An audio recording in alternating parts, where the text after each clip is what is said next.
morning, everybody, and welcome to Tuesday Night Motorsport at GSRC. Not often we get a broadcast on a Tuesday night, but it is the final round of the season, so we thought we'd try and bring you as many of the season finales as we can. And to that end, we've got Sam Chapman on broadcast duties and alongside me in the commentary box. My name is Liam Banks, and I'm here to take you through 3 races tonight for the up-and-coming series, all at that most legendary of Australian circuits, Mount Panorama, Bathurst. They'll be challenged against a variety of cars tonight, starting off with the Formula Vs, then moving into the MX-5s before we finish off with the DR86s. And Sam, you've got to be just about as excited as I am to see what these guys can put on around this legendary circuit.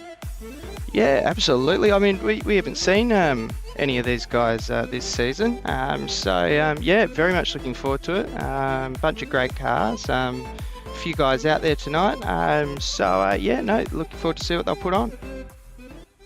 Yeah, apologies to anyone caught out by the slight adjustment to the timings late on today. We realized iRacing decided they needed to put out another hotfix and take the service down for a few more tweaks and changes, and that was going to clash with the end of the third race tonight, so we've had to move them all forward a bit. So we hope you've all been able to make it, and we apologize if that's meant you've been unable to make the first race tonight. These are your track conditions for that race, which will be in the Formula Vs.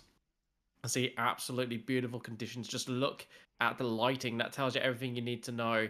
We got nice morning conditions, 6:48 in the morning, 18 degrees C.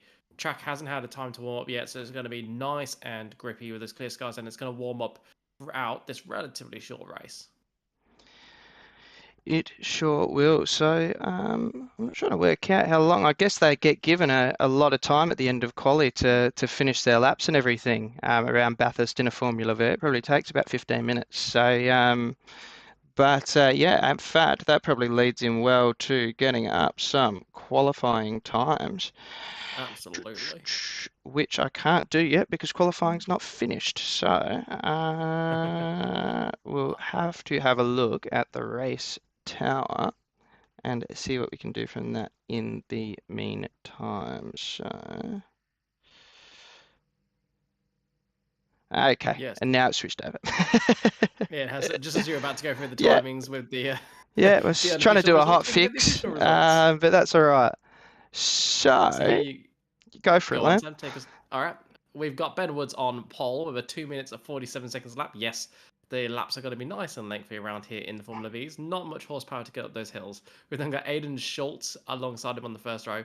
Then Adam Tice, who was on the hook to commentate with us tonight, but we've managed to give him the opportunity to race instead, so he's been looking forward to that and is taking hold of that with both hands and got himself onto the second row alongside Phil King, who lines up in 4th place. Then we've got Brendan Nealon in 5th place, Jamie Budd in 6th, Adam Johnson in 7th, Scott Craig in 8th, Brett Campbell in 9th, and Shane Newens at the back in 10th place. Important to note, Campbell and Newens did not set a time, so hopefully they'll grid up and give us at least a couple more cars on the grid. But they were unable to get a clean lap in during qualifying, or chose not to, and they're going to go for a last to first challenge. Well, I mean, if there's ever a car to do a last to first challenge, it would be the Formula V. So we will see what they get up to. Yeah, as long as you're relatively competent across the top of the hill, you're not going to have any problems staying in touch with the car ahead of you because you've got those 2 long straights to keep you in contention. These Formula Vs are slipstream city because they do not have a large top speed. You get more time to take advantage of the slipstream on the straights, and the lights are on and they are off, and the cars are away. Tire smoke in the background, and everybody getting a fairly clean start. No huge movers right at the beginning, or looks like we're going to get a move at the back. Newens getting ahead of Craig and Johnson getting ahead of Nealon. Ben Woods holds on to his pole position and takes the first corner in 1st place, but now he's going to have Aidan Schultz in his slipstream looking to make a move at the cutting. Yeah, so look at these guys immediately getting overtaken. So Woods, in what I've seen of the points, and we'll go through these a little bit later, has been dominant this season. That's unsurprising. We've seen him improve out of sight in recent times, and also take up a bit more work around the club as well. So good to see him up the top there. But yeah, also yes, our my normal co-commentator for a Tuesday night, Adam Tice, out there on the racetrack, thanks to you, Liam. So that's good to see as well. Yeah, and he's having to defend from Phil King. He's put on a spirited move around the outside, and I think he's got it done. Around the outside for the cutting, and that's Campbell into the wall, I believe. Might have been Johnson. Those two names both tumbling down on the exit of that corner. Certainly there was at least one car hitting the wall on the exit, but it wouldn't have hit it with much speed, so hopefully they've been able to continue, and I can see on my track map, there are no cars stopped. Ben Woods, Schultz behind Ben Woods, looking to try and just get out from behind him and see if there is an opportunity to go around the outside, but nothing happening there. And that'll be a brave man to overtake at the top of the hill. I don't think he's going to do that. Going into Skyline, surely. No, it doesn't go side by side. Ben Woods still leads with Schultz behind him. Tice relegated to fourth. Phil King did make that move around the outside sticks. That was a spectacular move. Oh, Oh crashed out the no, back there. that's Phil King. He's crashed and Tice has piled into him. Oh Oh no. no, chaos Oh, there. it's Oh chaos no, back that's here. half the field.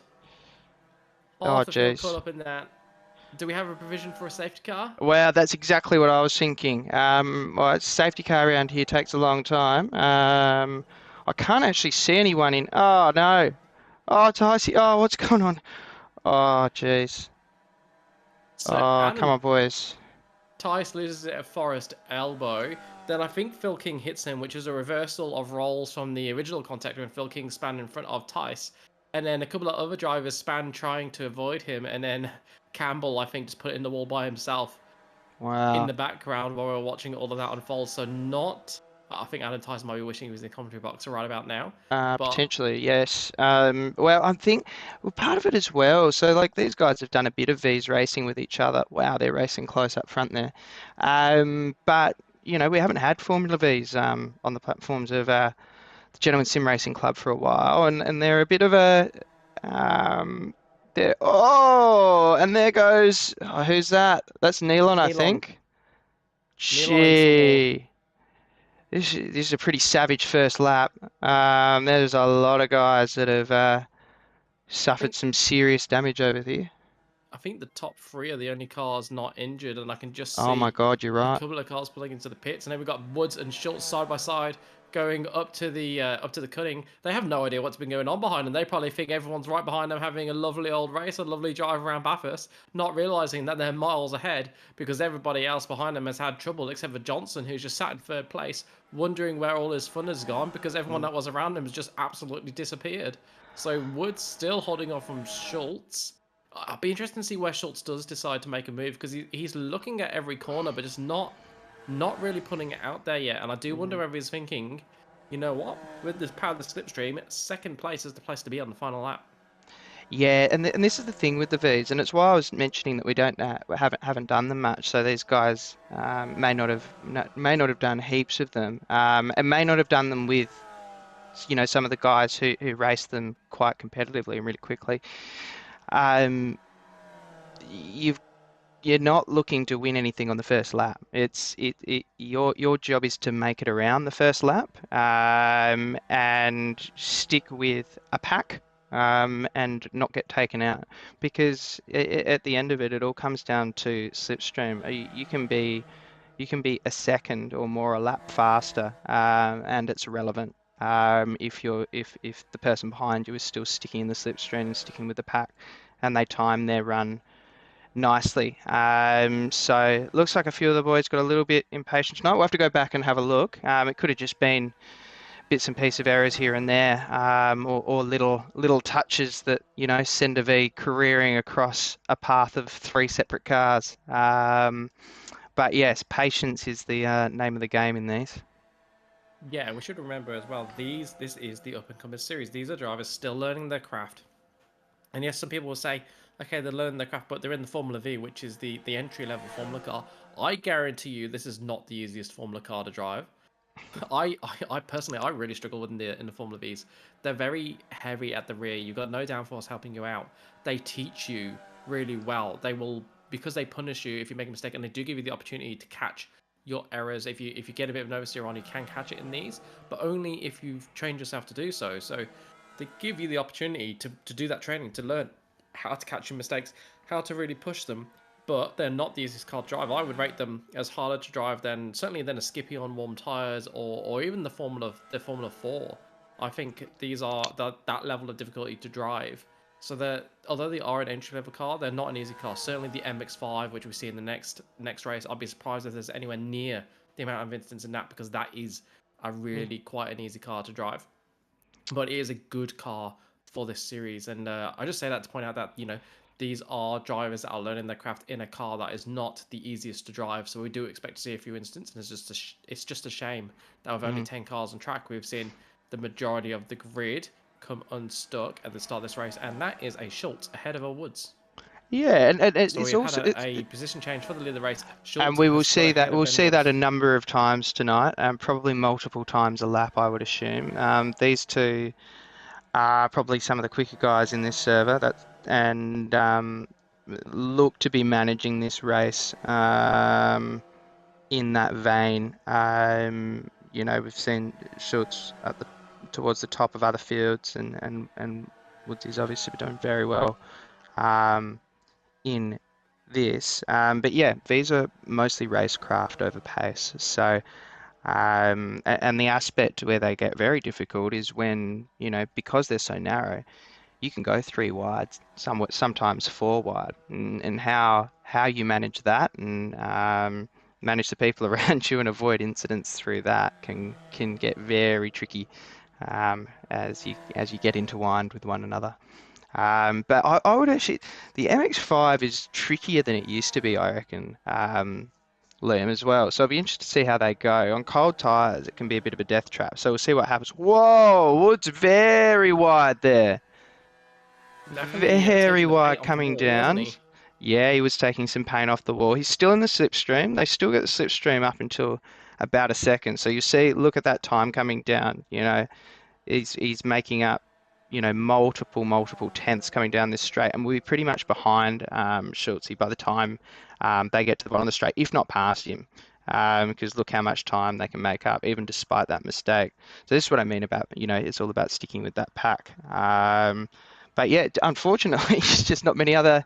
There's no other active battles on track. Everyone's all over the place. Yeah, everyone's been spread out by those few incidents on the first lap, which I'm sure we'll see replays of at some point. Yes, we will. I'm just going to try and get some other things up and going as well, Liam. So I'm going to get you to do what you do best and fill some time for me.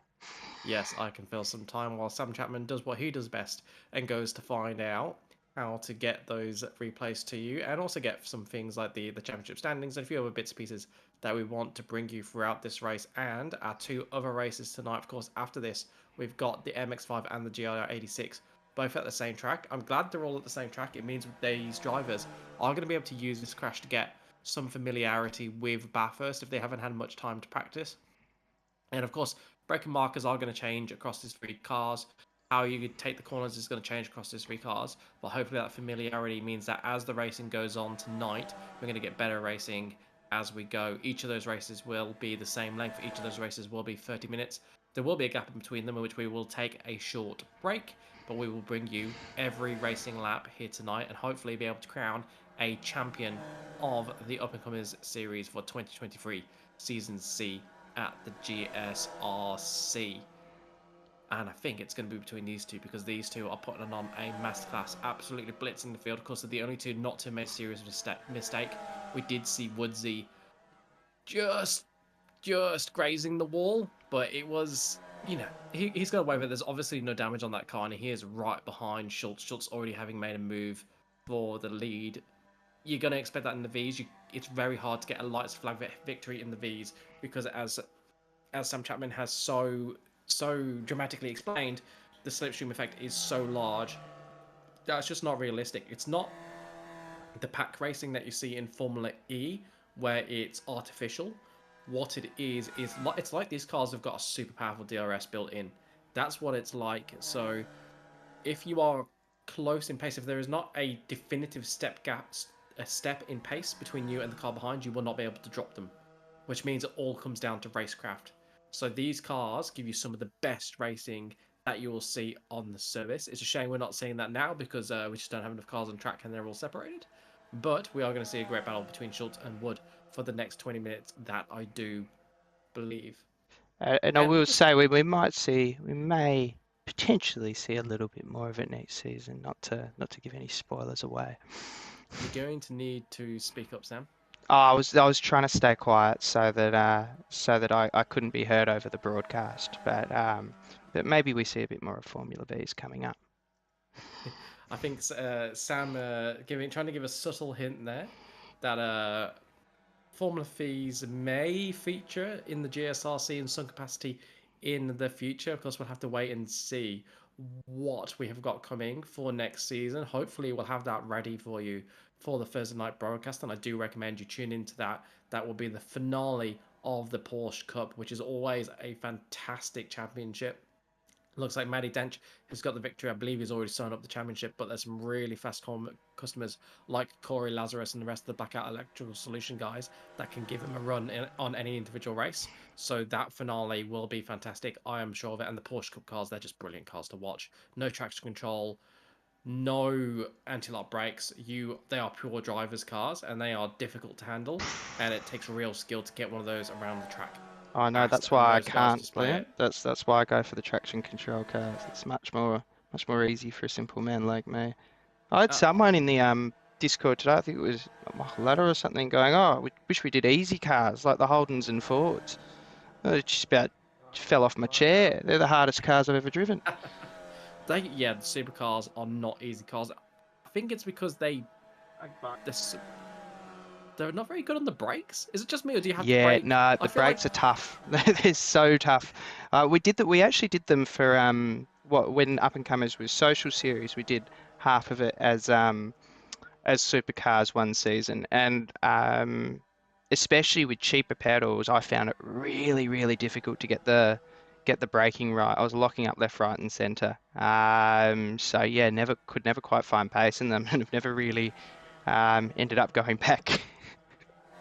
and the thing is, if you are someone that leans into the sim aspect of iRacing, then it is a manual gearbox. So that's another challenge for anybody that has got a manual gearbox that they can use if they got pedals with a clutch and a gearbox.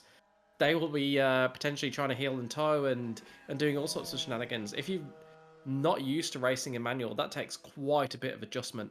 I must say I quite fond of getting into a manual every so often, but it is a real adjustment when a lot of the drivers will just be so used to sequentials because the vast majority of racing cars these days do just use sequentials. But it is a joy when you get to go back and actually have to do it the hard way. Yeah, Really no. shows you Well, what some of the do you have a proper gearbox as part of your kit?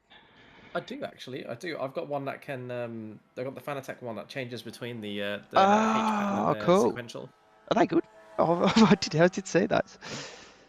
Yeah, they're fantastic. I highly recommend anybody listening to get on board with that. Particularly, I really enjoy the Radical SR8 because that's a manual gearbox. That's a lot of fun.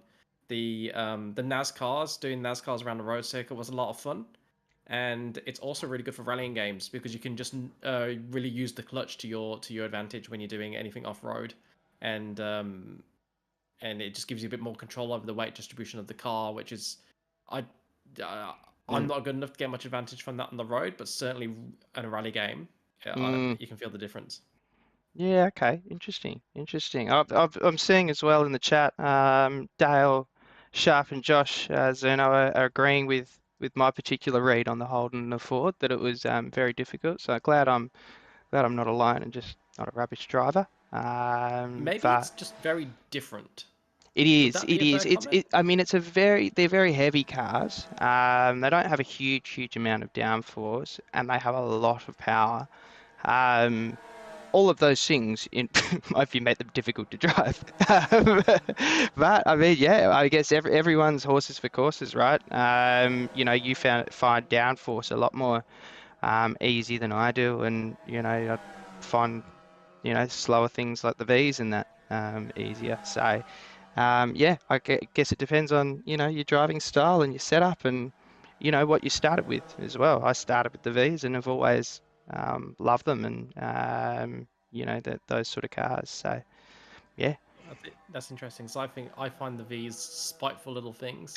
I think to me they're the equivalent of a wasp. They're just nasty and they want to sting you. They're not like a cute little bumblebee, like the GR86 or the Skippy. I love the Skippy.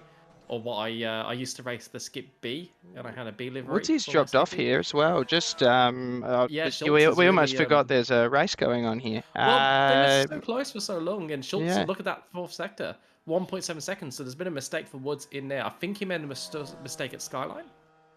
potentially. And just lost speed all the way through. But he's yeah, he's Yeah. really fallen behind now. He's falling out of that slipstream. Would you say at 3.5 seconds?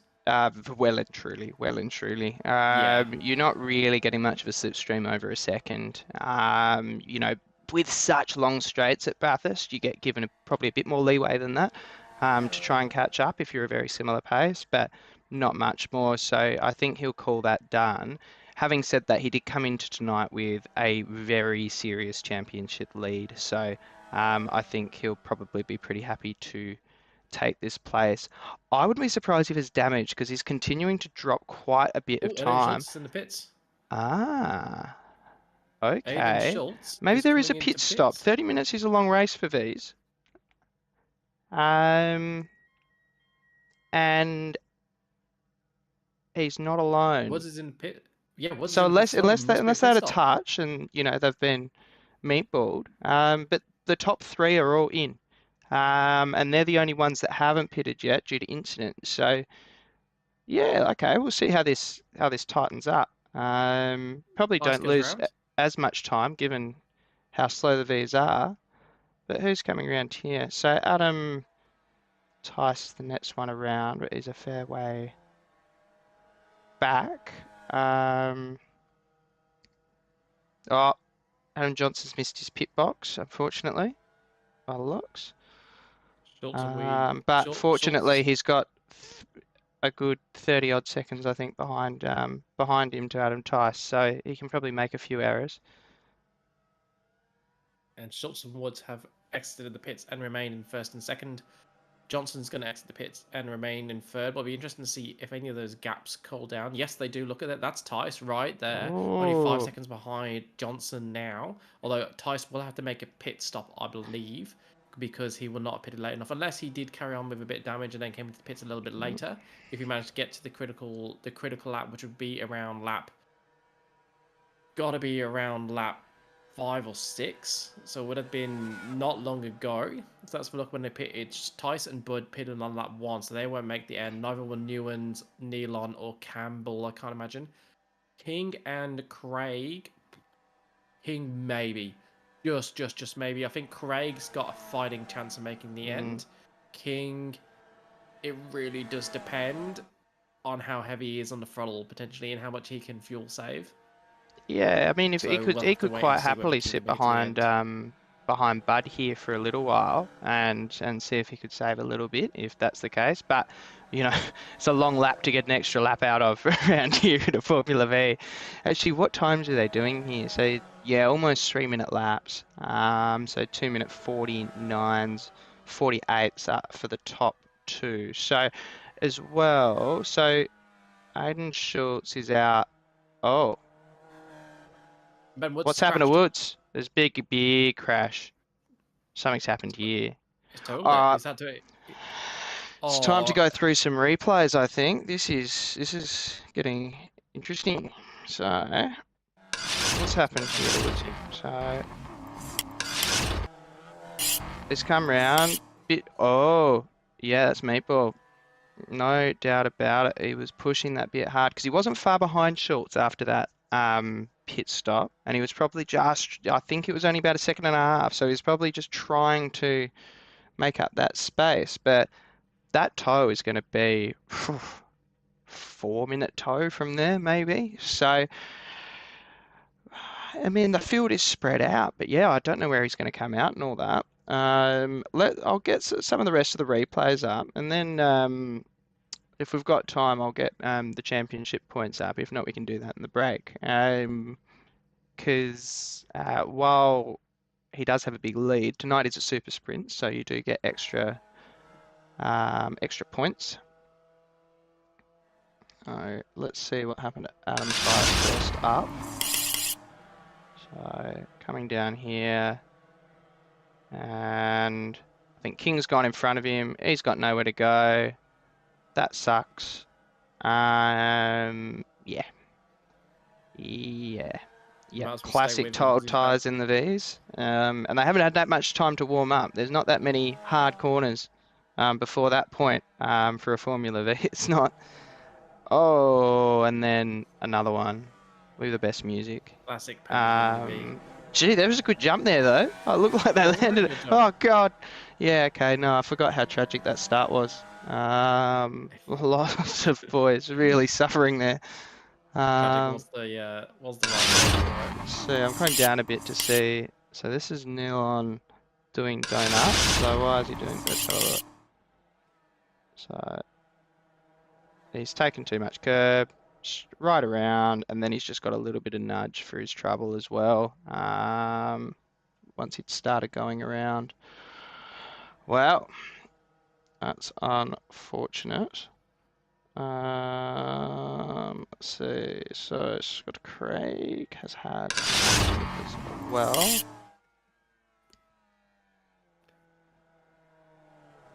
Yeah, lost the rear. So you see a lot of these classic V accident. He's actually kept it out of the wall very nicely though. So well done to Scott there. But yeah, as you were saying earlier, that heavy back end can, if you're not very careful, it's just gone into the right hand side coming down. And a good presence of mind to get it in reverse to get it off the racing line there. Yeah, exactly. And doesn't look like we've got Treno in the race control booth tonight. So not sure if there will be a race control. Let me just have a quick look at the chat. I think it tells you a lot that we saw Ben Woods absolutely pile into the wall, take a massive toe back to pit lane, lose 4 minutes 18 seconds to Nealon, and then it's still in 8th place. That tells you everything you need to know about the amount of incidents we've had here in this race. We've only 7 minutes to go. The question is, can Schultz make it to the end of the race being the only driver not to be involved in some sort of incident? Oh, gee, how to curse him 101, mate. That's what, do you want to put him on?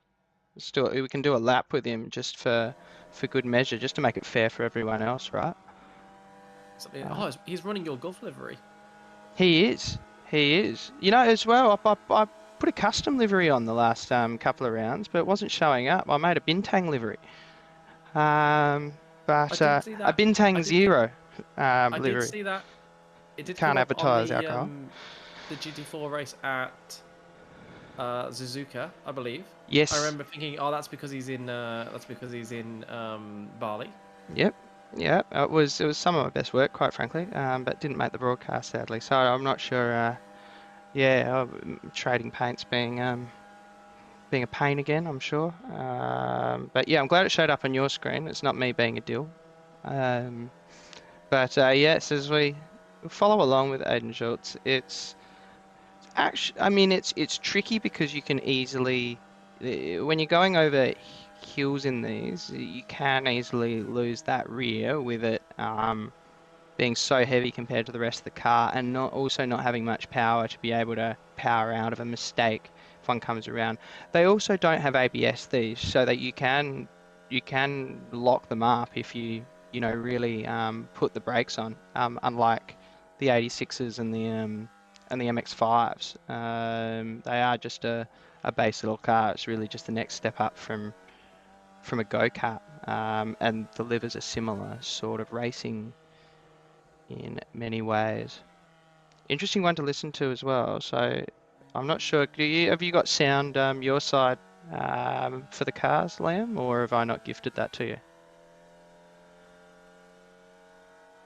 Maybe a teeny tiny bit in the background, but I don't know if that's just coming through your mic. Oh no, I can hear that. There we go. All right, I've turned it up. There you go. Whoa. Look at these pots and pans, Liam. So I sort of want to hear when he changes gear to see whether or not he's auto clutching or not. because you can actually make up a bit of time in these by not using the auto clutch. If you know how to get around it, but you can also miss gears. Okay, I actually can't tell. That's close to being an auto clutch, but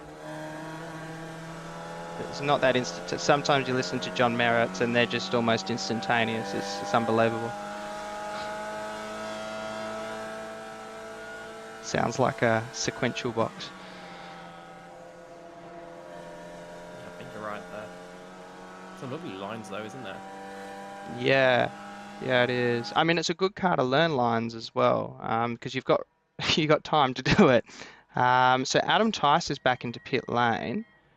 So he, yeah, couldn't make it from lap 1, but got to 26 minutes. So these guys that did lap 2, lap 3 may get there. So how many laps do we reckon we got left? So Aiden Schultz is coming up through here. Oh, we're going to have overtime, aren't we? Yeah, we'll probably have about a couple of minutes of overtime by the looks. So, Yeah, they haven't shown the white flag, so there'll have to be some overtime, won't there? absolutely. So, but yeah, Aiden Schultz, effectively a masterclass here. 17 seconds in front, which is probably the largest margin I've seen for a broadcast V race in a long time. They usually bunch up very closely, but that's what the mountain can do to a man. It can chew you up and spit you out, and that's happened to the other 9 competitors at some point throughout the night tonight. Certainly, and it's not like a nice little bit of chewing. It's not just, you know, some old person gumming on you a little bit. It's the really nasty rows of teeth. Have you seen the leatherback turtle's mouth? That's the kind of mouth that's chewing on you at Bathurst. There's just rows and rows and rows of sharp teeth just there to absolutely decimate you. And most of those teeth sit between Forest Elbow and Skyline. They sit at the top of the mountain. It is absolutely brutal there. You just hold on no matter what car you're in. And in a car that has a tendency to oversteer, that's the last thing you want going through there. But then at Forest Elbow, you don't want either. You don't want oversteer or understeer. Because if you have an understeery car, it's really hard to keep out the wall. If you have an oversteery car, guess what? It's really hard to keep out of the wall. If you have anything other than a perfect balance around this track, you will get found out. And with the Formula V's, they have a built-in oversteer preference, which is just really, really difficult for these drivers. And fair dues to them, most of them have got around pretty safely after this first couple of laps once they've got the tyres up to temperature, which just goes to show you that perhaps it was the cold tyres playing a bit of havoc with them all, knowing that this is a good opportunity to win as long as they can stay in that lead group. But only Schultz has been able to do it for the entirety of the race. Early on, he did have a lot of competition from Ben Woods. They were side by side. They were line astern, but Woods coming undone. Coming down the hill. That took him out of the race. King and Tice looked like they could have been involved, but they had a couple of incidents on lap 1, both having spins and the other person catching them. Started with King spinning and Tice hitting him, and then Tice had a spin and King hit him. So they kind of ended up all even, and they're still in 3rd and 4th. And then you got Neil on Woods, who we just spoken about, Newens, Bud, Craig, and Campbell. So Newens started at the back, but he's up into 7th place. So I think he may not be super happy about how that's happened, but will be happy with the result. Yeah, I'd say so. I mean, just as well, I thought we'll have a quick look at the comments again. We've got a couple of boys watching as well, which is good. Yeah, I mean, I like the fact they're doing pit stops. I think that's a great. I always like pit stop races. I think it's a good thing to learn fuel strategy and coming into your pit lane and that sort of management process. Having said that, that ruined my champ chances last night, but we'll gloss over that. I've got a bit of a beef with pit stops, but that's all right.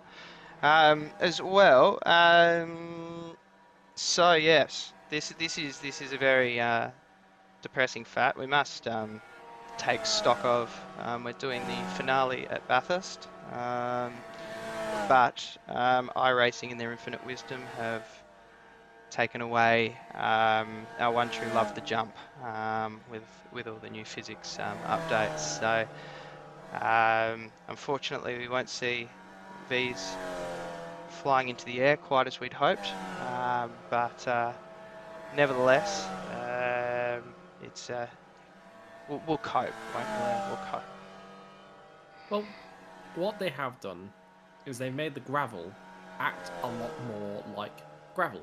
So what you're going to see over the next few broadcasts from the GSRC is at tracks like Bathurst, like Monza, and other tracks where you do genuinely have, they're a bit old school, they genuinely have gravel traps. You're actually going to see those gravel traps stop the cars hitting the walls a lot more often than they do now. Previously, they basically behaved like wet grass. The whole of the off track just acted like wet grass, which meant you tended to skid.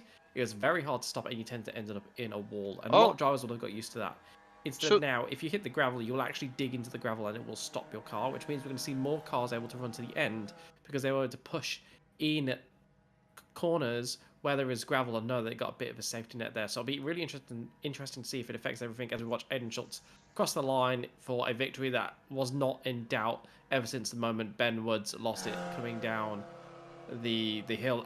Johnson gets a well-deserved second place, actually. Some good lap times, only finishing 7.4 seconds behind Schultz in the end. Then we're going to have Phil King in third place. He's been in a race-long battle with Tice. They've had their incidents together. They've stayed together the whole time, and he's going to come out the victor in that little battle. Adam Tice, our friend from commentary, he's going to finish in fourth. He would have hoped for more at the start of the race, but given the couple of incidents he had on lap one, he'll be pretty chuffed with fourth, I am sure. Ben Woods will be disappointed with fifth in the battle for the lead for most of the race. Had a very easy second place wrapped up, but just trying to catch first, ended up putting the walls, but did manage to recover to fifth, which will do his championship hopes absolutely no harm. Then we've got Brendan Nealon in sixth, Jamie Budd in seventh, Shane Newens is up to in eighth, Scott Craig in ninth, and Brett Campbell, last but not least, in 10th position. Yeah, well, that is our first race of the Super Sprint done and dusted. A good race despite a lot of it being decided early. Although, yeah, I must say I'm impressed by Johnson actually to come back 7 seconds behind because although I reckon Schultz was 17 seconds ahead at one point. So that's quite a good comeback there. Woodsy to end up in fifth. Certainly pushed his way back through that crowd.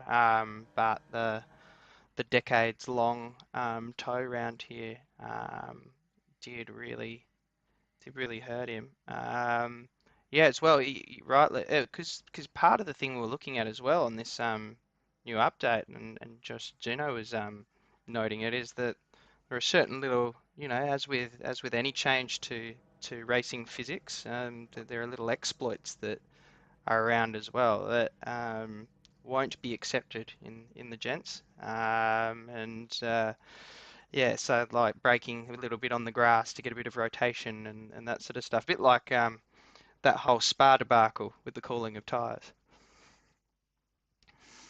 Yeah, absolutely. We won't allow any drivers to take advantage of quirks of the system that would not be there in real life and don't fit what the correct behavior is on a racetrack. So the race control are aware of that and we'll be looking out for that. I wouldn't expect to see anything like that in the up and comers, but certainly for next season, if anyone is caught trying to take a little bit of advantage of the engine, they will be given penalties. So we Yeah. suggest you don't do that in the GSRC. Yeah. Well, it is an interesting one because if you could do it in real life, then would you allow it? I don't know, right?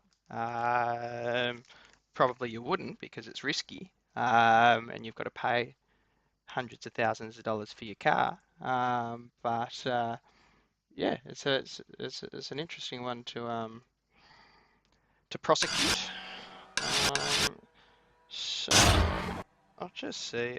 I doubt anyone will come in and have a chat to us. So what we might do is go to a break for now, while they're getting ready. So is it MX5's next, Liam? I haven't had a check yet. It is MX5 next, and then Excellent. GRH6 to finish off. Excellent. Okay, so while they get set up, we'll keep that running in the background throughout quali, and then we can jump back on a few minutes in, have a quick look at those champ points, see where it lands. While the championship leader looks pretty set as far as I can tell, the podium positions are very much up for debate. So we can then follow along with who's in the hunt there. Excellent. Sounds brilliant. There you go. You heard it from Sam Chapman. We'll be going for a short break. Then we'll come back to bring you the second race of the night, which will be the Mazda MX-5s around Bathurst. Look forward to seeing you then. Until then, enjoy the next 15 minutes.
fighter. Lightning inspired. Fight.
Welcome back, everybody, for race 2 of the up-and-comers finale here at the GSRC. All 3 races coming to you from Bathurst, and this time round, it is the Mazda MX-5. Much more stable car than the Vs. I have on good authority from Sam. They've got a little bit more difficult recently, so it's going to be interesting to see how these drivers tame them around Bathurst. But what you'll see is a very different driving style is required to go quick compared to the Formula V. So it'll be interesting to see if the same drivers end up at the front, or if we see a bit of a change to the order. And looking at the results from qualifying, we've got a bit of both. So we'll dig into that as this race begins shortly. I believe the drivers are now gridding, so it won't be long until we're underway. And once again, I've got the lovely Sam Chapman alongside me. You sure do. Looking forward to seeing the MX-5s around here. We've dropped a couple of boys, so we're down to 8. But MX-5s around Bathurst is lots of fun as long as they keep it out of the walls. They didn't manage that in the first race. I think Schultz managed to get away with it, but I dare say no one got a 0x that first race in the Vs. But we'll see if they can keep it a little more clean this time, and hopefully get some really good battles with some of these guys up front. Adam Tice once again qualifying well in 3rd as well. Jamie Budd, not a name I've seen heaps around, so 2nd, a very good qualifying from him. If we actually get the qualifying results. So there you go. So we got Woods on pole by quite a margin as well. I think not sure if Woodsy will be back on the agenda next season, given how fast he's become, which is credit to him. So you've got Bud 5/10 off, Tice not far behind, Aiden Schultz there a second off those two, so 1.5 seconds off the pace there, 1.6 seconds off for Adam Johnson, so then followed by Phil King, Justin Cotter, Brendan Nealon, Brett Campbell, Shane Nuns, who I don't think will be gridding for this race. Brett Campbell is, despite setting no time, so he'll excellent. be coming from the back. So we don't know actually what his pace is relative to the field, so look for him to potentially start coming through. Interesting to see that change, right? We saw Schultz and Woods easily the 2 fastest guys in the Vs, but all of a sudden, Rackman and MX-5, Woods stays at the front, but Schultz drops back a little bit. So evidently not as comfortable with the driving style required for the MX-5s as he is with the Formula V. So I think we've just seen what his preference is. Well, it's a bit weird because I've seen Schultz do very, very well in the MX-5s, I thought, within the production car series, right up near the top. So maybe just didn't get a good quality, or I'm misremembering things. But we'll see. They're set for a start, and Ben's had a great start off the line. Jamie Budd's not, and is being hounded from behind by Aiden Schultz. And look at this, there is 5 cars right there. So we'll see. Yeah, as I was saying earlier, these cars now can be a bit deadly as of this year on cold tyres. So hopefully they don't cop the same fate as I have on a number of occasions. They can also, wow, 3 wide here coming up, but they tuck back in, except for those 2. We've got Johnson, we've got Tice dropping down the order a bit here, but that's not such a bad thing. We're early into a 30-minute race. His job is to keep it together for the first lap, and then he can work out the rest later. Potentially there's pit stops, I'm not sure the tank size, but given we did in the first race, I wouldn't be surprised if there is. But these guys are still very close. Cotter and Nealon as well, side by side up over the hill here. Nealon smartly backing out of that one. I think some of the boys have taken on board what happened in lap 1 of the first race, and are potentially being a little bit more cautious.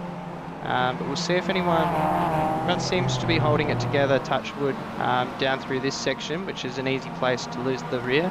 All those, which is where these cars became a bit more difficult this year, particularly on cold tyres. They used to be the baseline, and that's Newens, I think, back there that just had an incident and now has a significant amount of negative toe, which I don't think would be helping performance too much. So I think he'll have to go for a trip down pit lane there.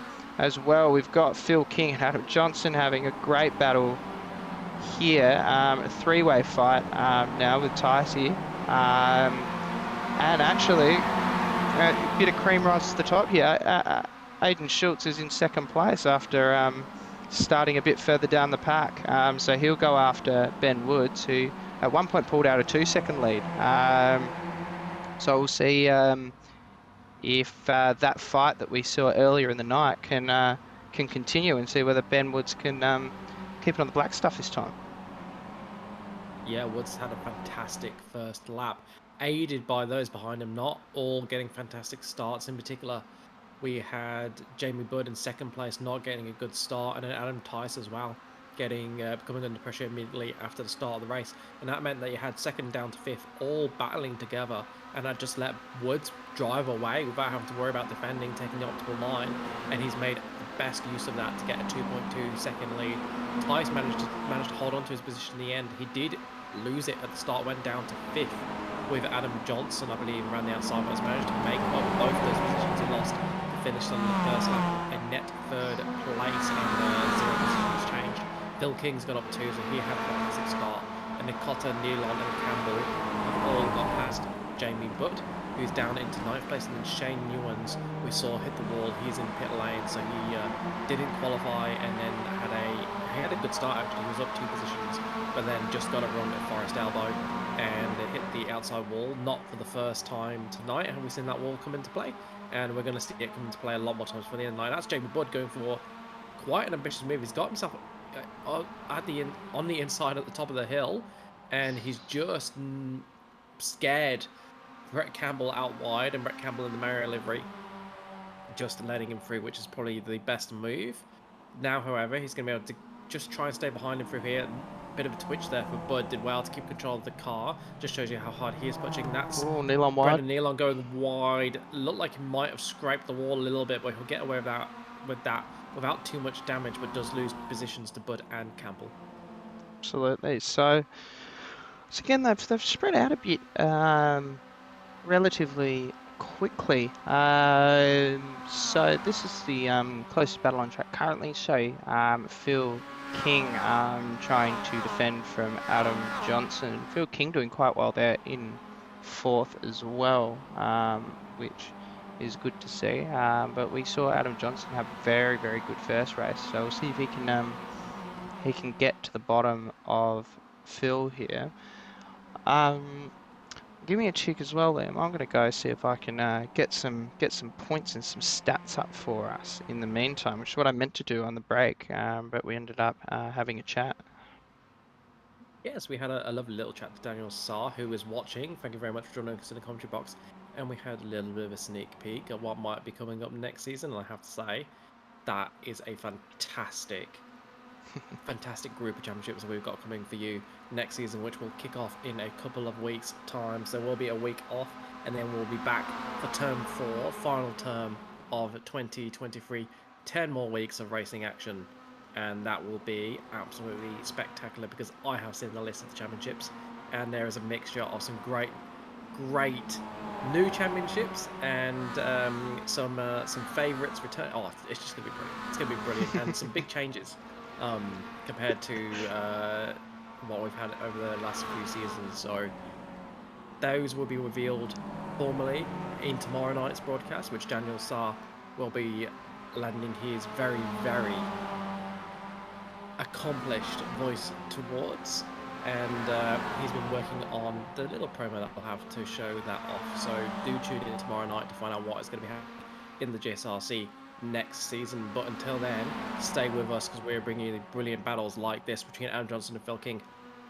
Adam Johnson right behind King, going over the top of the hill, almost pushing him across the top of the hill. Be interested to see if he can stay that close as they descend down the hill and through Forest Elbow, because if he does, he will have a brilliant opportunity to get him through the chase. Looked like King just pulling away a little bit, just edging that gap out, from bumper to bumper to, well, what you can see on your screen, which is about half a second. Johnson pushing, just saw the front of that car getting a bit of a squirm on as he came across, came towards Forest Elbow, but got it under control, got the braking done, and had no issues through Forest Elbow, and is within 3/10 of a second of King ahead of him, so he will almost certainly have an opportunity at the chase. Series is just edging up to him. I'm pretty sure King will have Jaws music playing in his head as he watches Adam Johnson behind him. Johnson pulls out to the inside through the kink. King settles in behind him. Oh, he looks punchy, doesn't he? Did shape up to maybe go down the inside there, didn't he? But decided better off it and just sits in behind Johnson. I think that's a smart move. Looked like Johnson may have more pace, but we'll find out for sure now. Can Johnson break away, or will King be able to stay with him and launch an attack into the cutting? We'll find out in about 40 seconds' time. Absolutely, and hello to Caroline King as well. I assume there's a relation watching along at home, and as well to our friend Suicidal Sloth, who I'm not sure if they're a member of the club or just an avid fan. Yeah, these do look like a hell of a lot of fun at Bathurst, and actually I've done them at Bathurst before. Or gee, well, my internet has a little bit of a moment. That's just par for the course for an up-and-comers broadcast. Yes, I've done these before at Bathurst, and they're excellent. As long as the boys are nice and there's no netcode. Which with your laptop and your computer and your internet is definitely a risk when it is. When Chapman is broadcasting or when Chapman is on track. Although you've gone very well on track this season, I have to say I've been very impressed with your exploits, particularly in the GT4, where you were a championship contender right until the death of the fastest guys in a slow car in the GSRC. I think that's fair. I think it's fair to give you that title now. I missed that because I saw one of the wow. One of the fastest drivers in a slow car at the GSRC. We'll go with that. We'll go with that. Pump my tyres. Okay, so our friend Suicidal Sloth is actually Greg Brooks from GT3 Pro. Yes, yeah, you can throw them around. And that's been the benefit of the update this year, is that you can throw them around a little bit more. The baseline set used to be, it was very understeery. So if you pushed it, you would just end up overheating the front tyres. But now it's a bit more of a throw around car, and especially they're also a car that you can gain a lot of time as you get better, because there's a lot of tricks. You know, if you're not using auto shift and that sort of thing, they can be a little bit, tricky at times and try and throw out the rear on you, and just managing that sort of braking. I'm not sure if all the new ABS has been put on them as well and the benefits that come with that, but yeah. Just want to call out there's a battle on for second place. We should cut to that now, because Adam Tice and Schultz went side by side through the chase. I saw them swapping around on the timing screen. So this is Tice right behind Aiden Schultz. Not sure if Schultz made a bit of a mistake because he was fairly comfortable in second, but Tice has closed that gap down by over half a second on the last lap. And that's Schultz going wide, and Tice gets into second position. That's huge from Tice.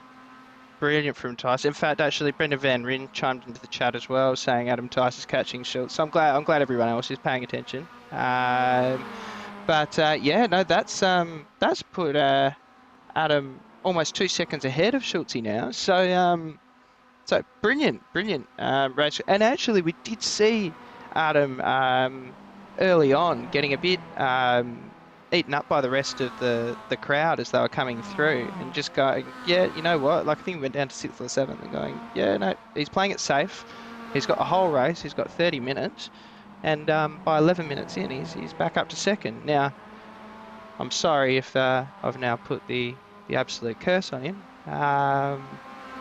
But very well played by Ticey there. It will be a bit of a trek to catch Ben Woods, given his pace. But who knows? He could make another error like he did last race, and suddenly Ticey could be on for top step.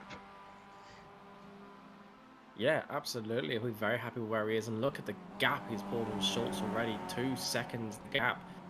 Means Schultz is not going to get the benefit of the slipstream. And the thing is, it wasn't just on that straight. He made a lot of it on that straight with Schultz going wide at the Yeah. first corner. So And this getting is a the really bad run. replay of them going side by side if it wants to work.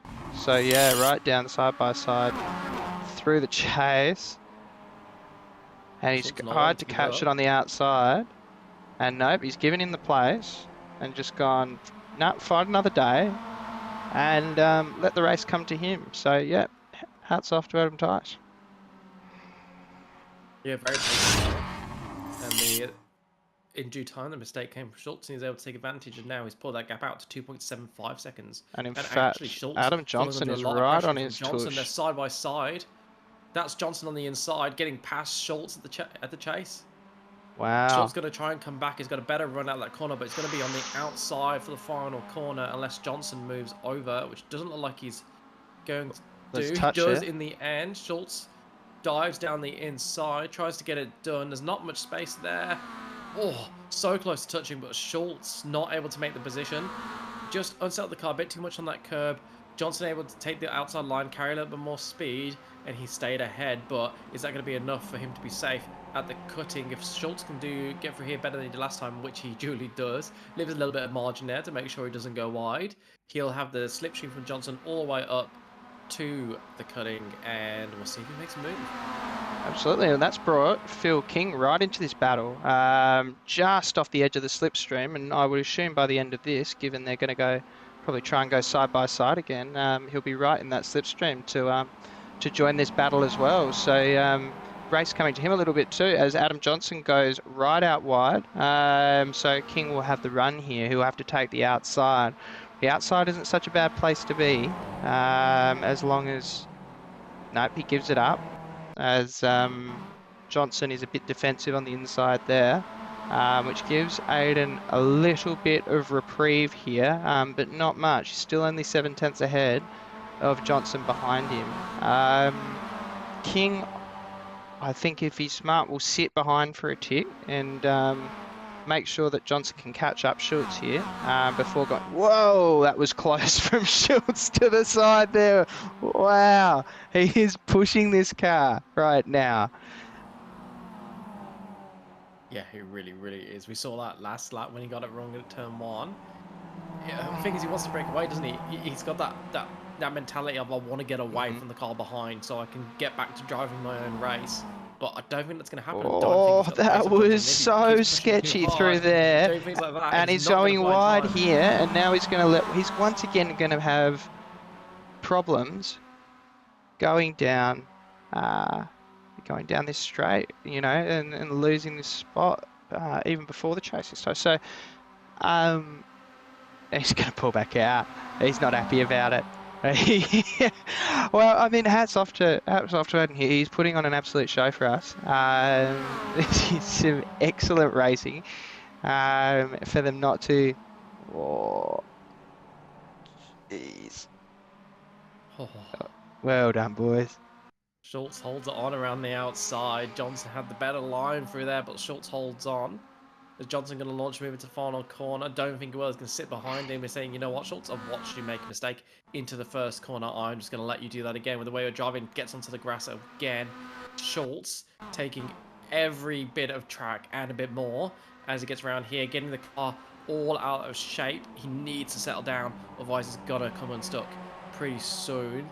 Takes that corner a lot better. Hopefully that's a sign that he's been able to reel it in a little bit and just keep the car a little bit more under control, because if you get these cars Larry, it is not quick, it is much slower. And there you are seeing the championship standings. You've got Phil King and Aiden Schultz in a really good battle. We're going to have to go back to this battle. We're going to have to go back to this battle. We'll come back to the points. We've still got 14 minutes left of this race. But given we were so deprived of battles in the first race due to incident, and we're now 3 wide, guys. We're 3 wide.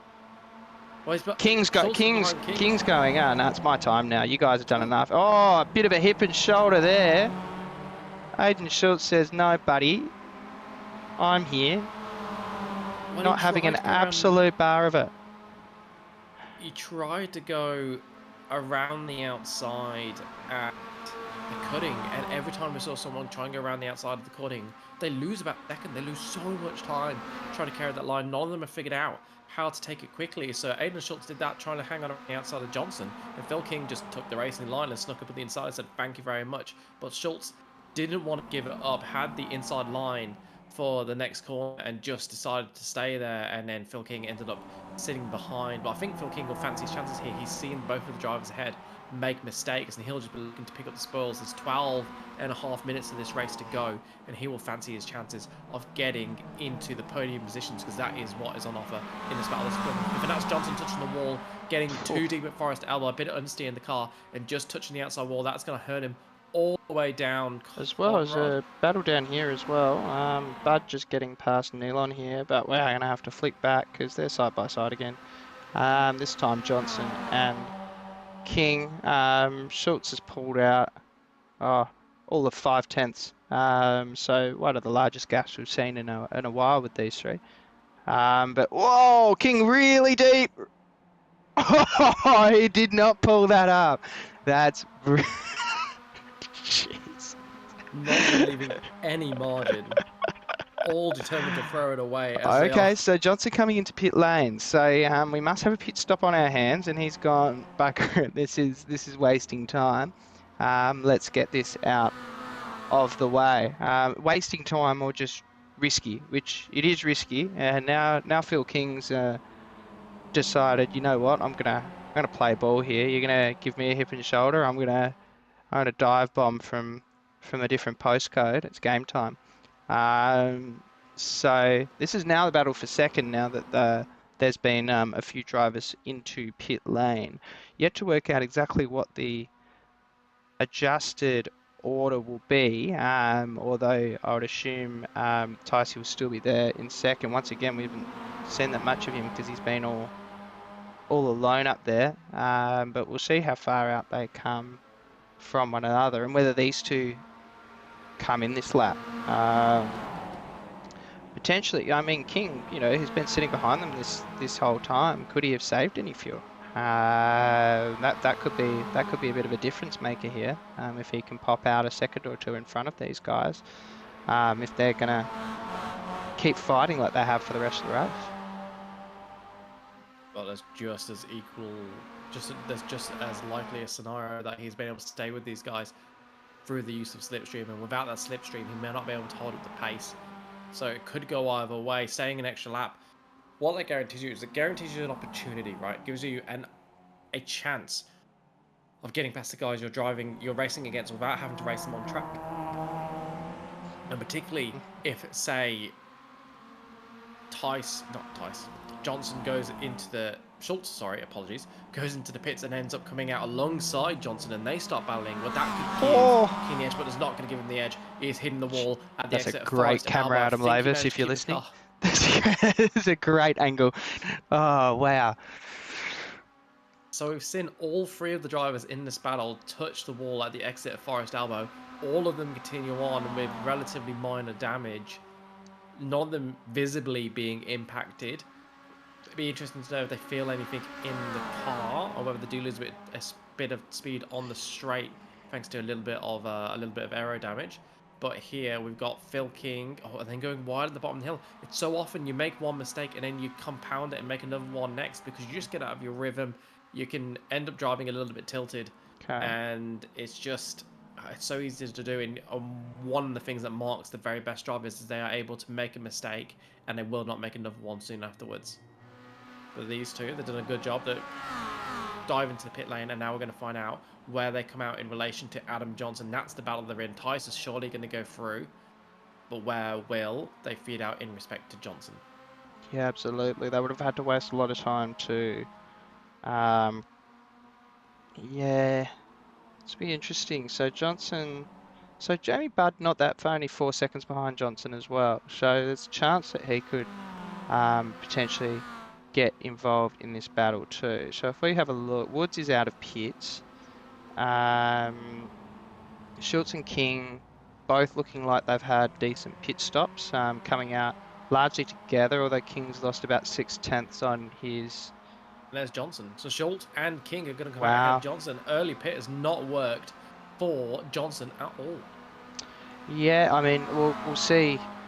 I would be surprised if this ends up being the finishing order, given how these guys have been chopping and changing. Now they're still, it's further apart than it was, but they're still within each within 1.3 seconds of one another. So that's on. Campbell as well being chased down by Ticey here. Campbell's still needing to pit, I believe. Yes. So Ticey will be hoping to get past him pretty quick, smart. As it looks like he is losing a little bit of time here. He's also only 3.8 seconds up from Aiden Schultz. So he can't afford to lose that much time, Adam. Ben Woods is 9 seconds to the clear. Forget about him. As Travis said in chat, he's gone with the wind. He's gone. Unless he, completely blunders it, he's gone. Oh, jeez, what's happened? Oh, that's Campbell there. So that's one way to get out of the way. Had a bit of a moment, and then yeah, both having a big moment and slamming on the anchors to try and get it stopped to keep it out of the wall. Did a really good job.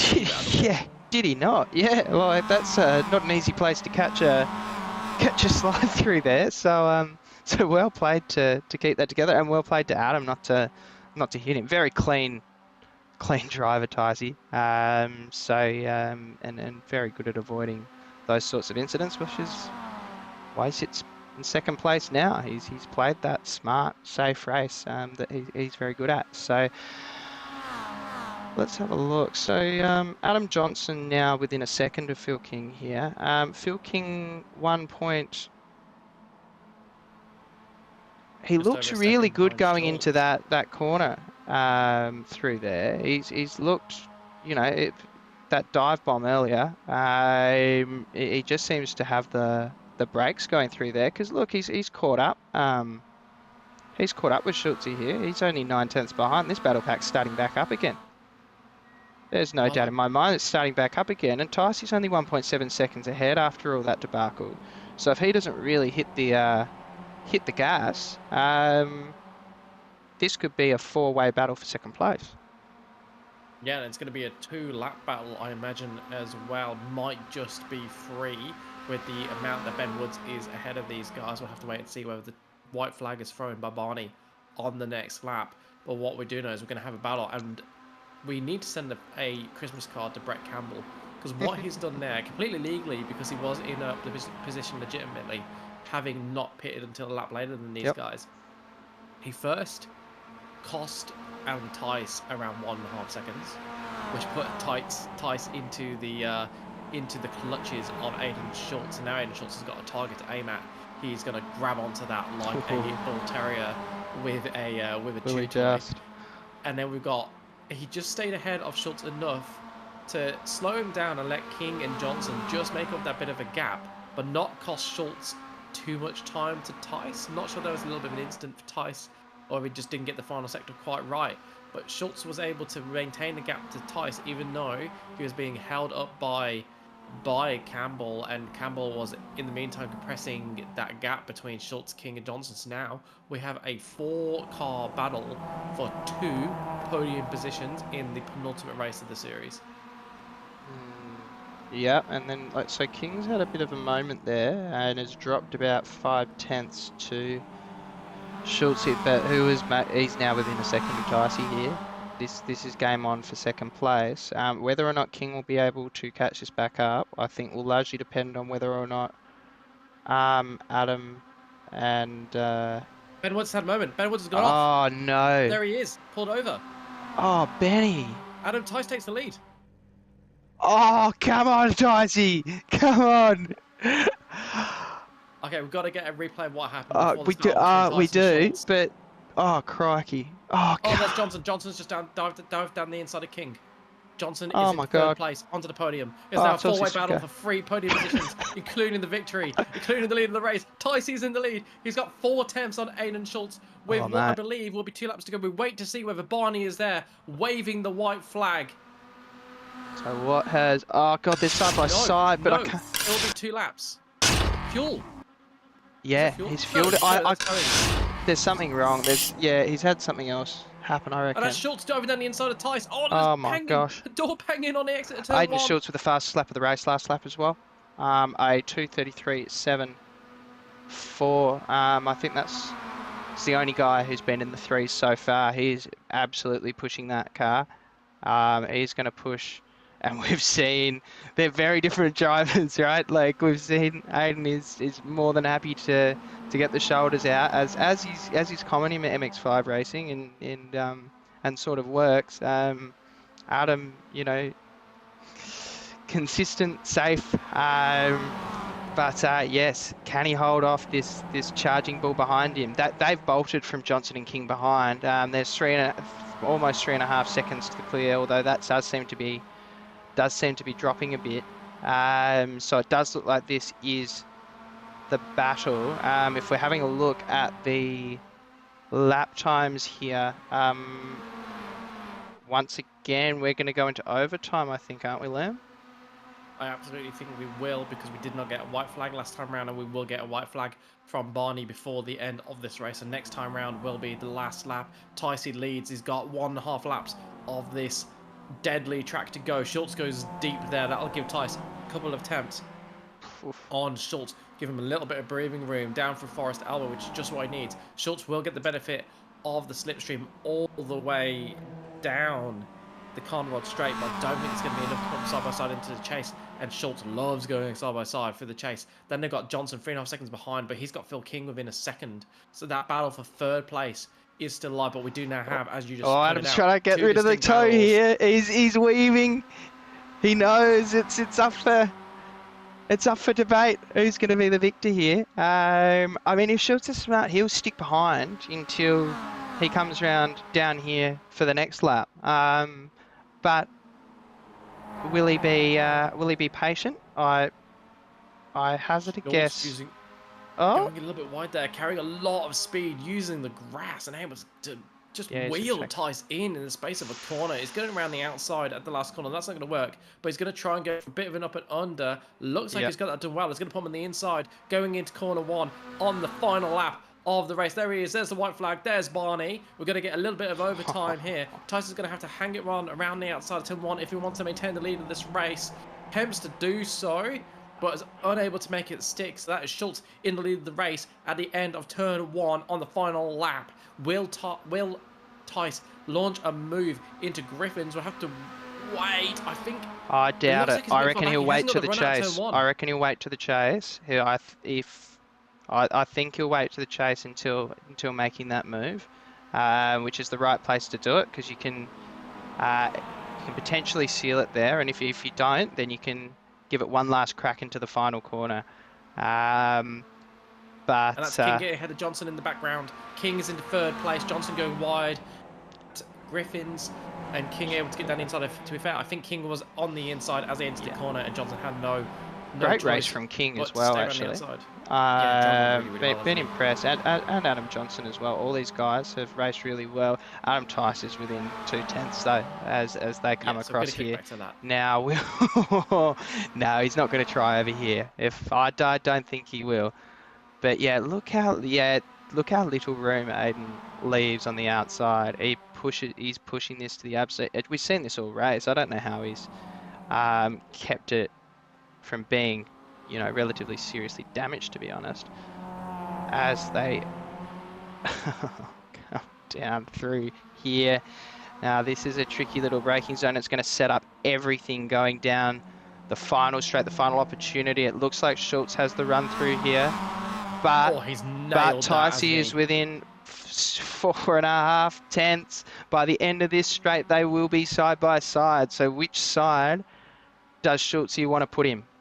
Because I think they're going to be side by side, even with this weaving. Oh, it's going to be close. The weaving's definitely done some damage. They're going to be side by side. Come on. All right, Adam's going to take the wide line. So is he going to cut back? And yes, he is. And try and take that inside. Couldn't get it. So he's going to try and take the outside and hopefully for him cut back on this final corner. It's Schultz to lose right now. And Oh, There you go. jeez. Schultz takes Great victory, racing, boys. Well done. passing Tice and the first car on the last lap. Johnson brings it home in third, so he's got past King at the chase. And Johnson will take the last position on the podium. So it's Schultz first, Tice second, Johnson third, King fourth. Then it's Jamie Budd is going to finish in fifth position. Connor's going to be in sixth. Campbell in seventh. Woods, after dominantly leading the race for so long, finishes in eighth place, but still yet to find out what happened there. I looked Yes. at the pit count, and it looked like he did pit originally. So either fuel did not go in, It or he sounded had an like he was incident, just. It perhaps, sounded because at I Forest heard Elbow. revving. I heard it. I heard a car revving at full revs, which seemed to be, which I think was him. So whether or not it's a gearbox or what?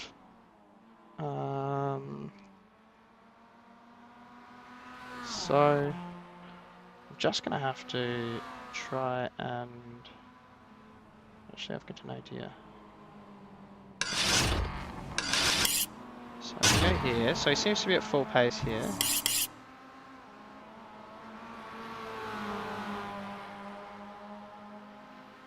Yeah, that's full pace. So I've just taken it about a minute before the point where we know there was an issue. See if we can work out what happened. Because it was 9 seconds to the good all race. Gee, I can't believe he's done it again. So what's happened here?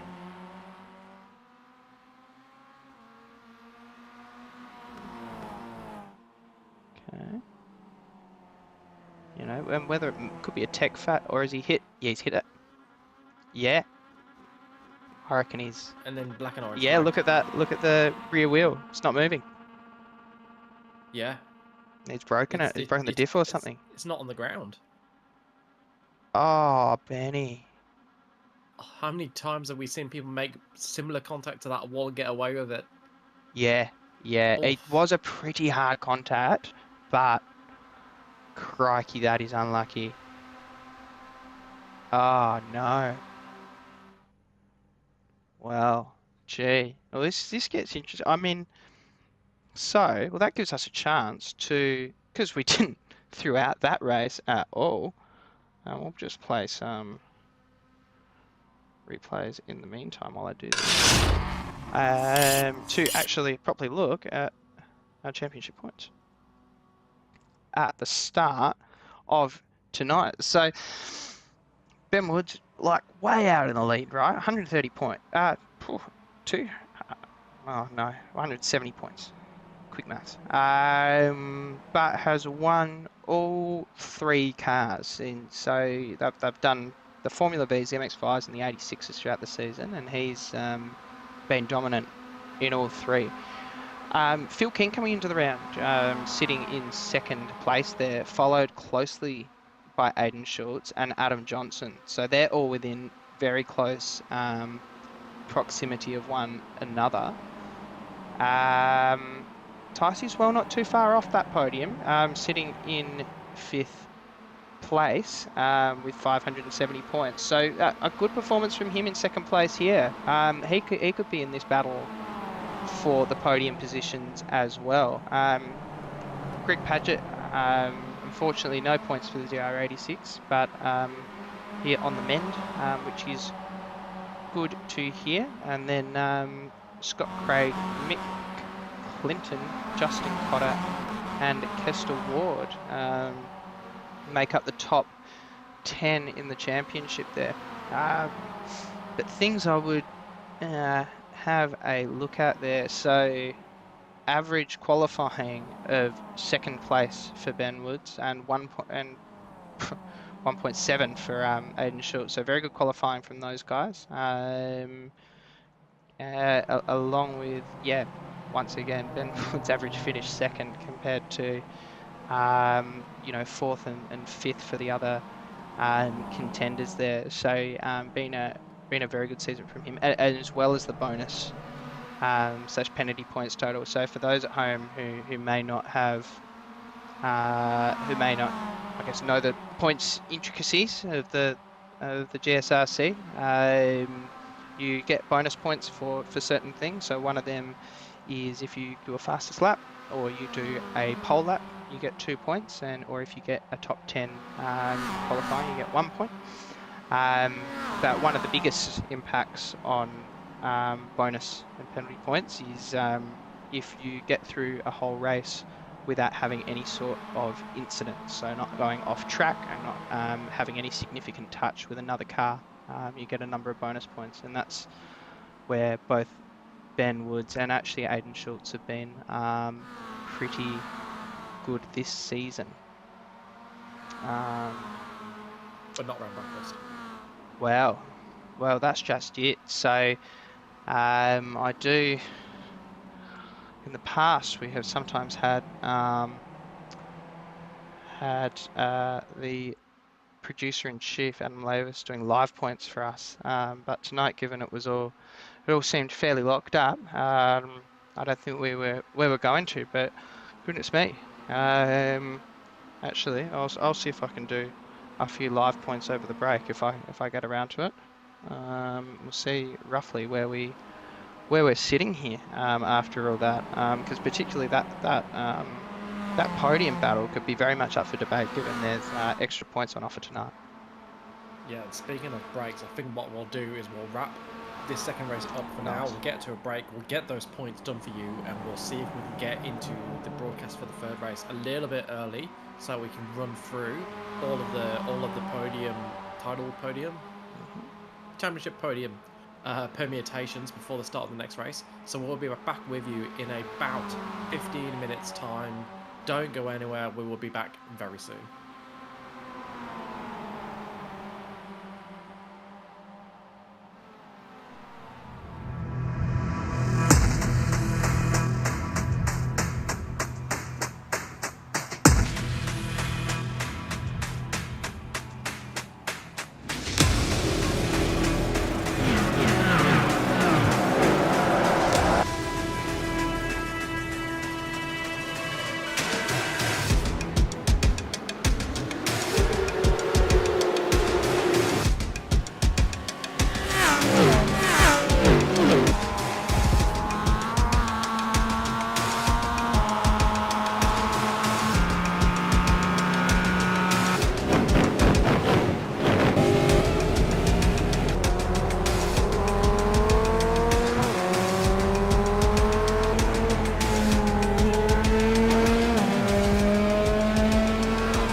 Hello again, everybody, and welcome back for the third and final race of the night. This time around, they'll be in the GR86s around a track you're all very familiar with by now.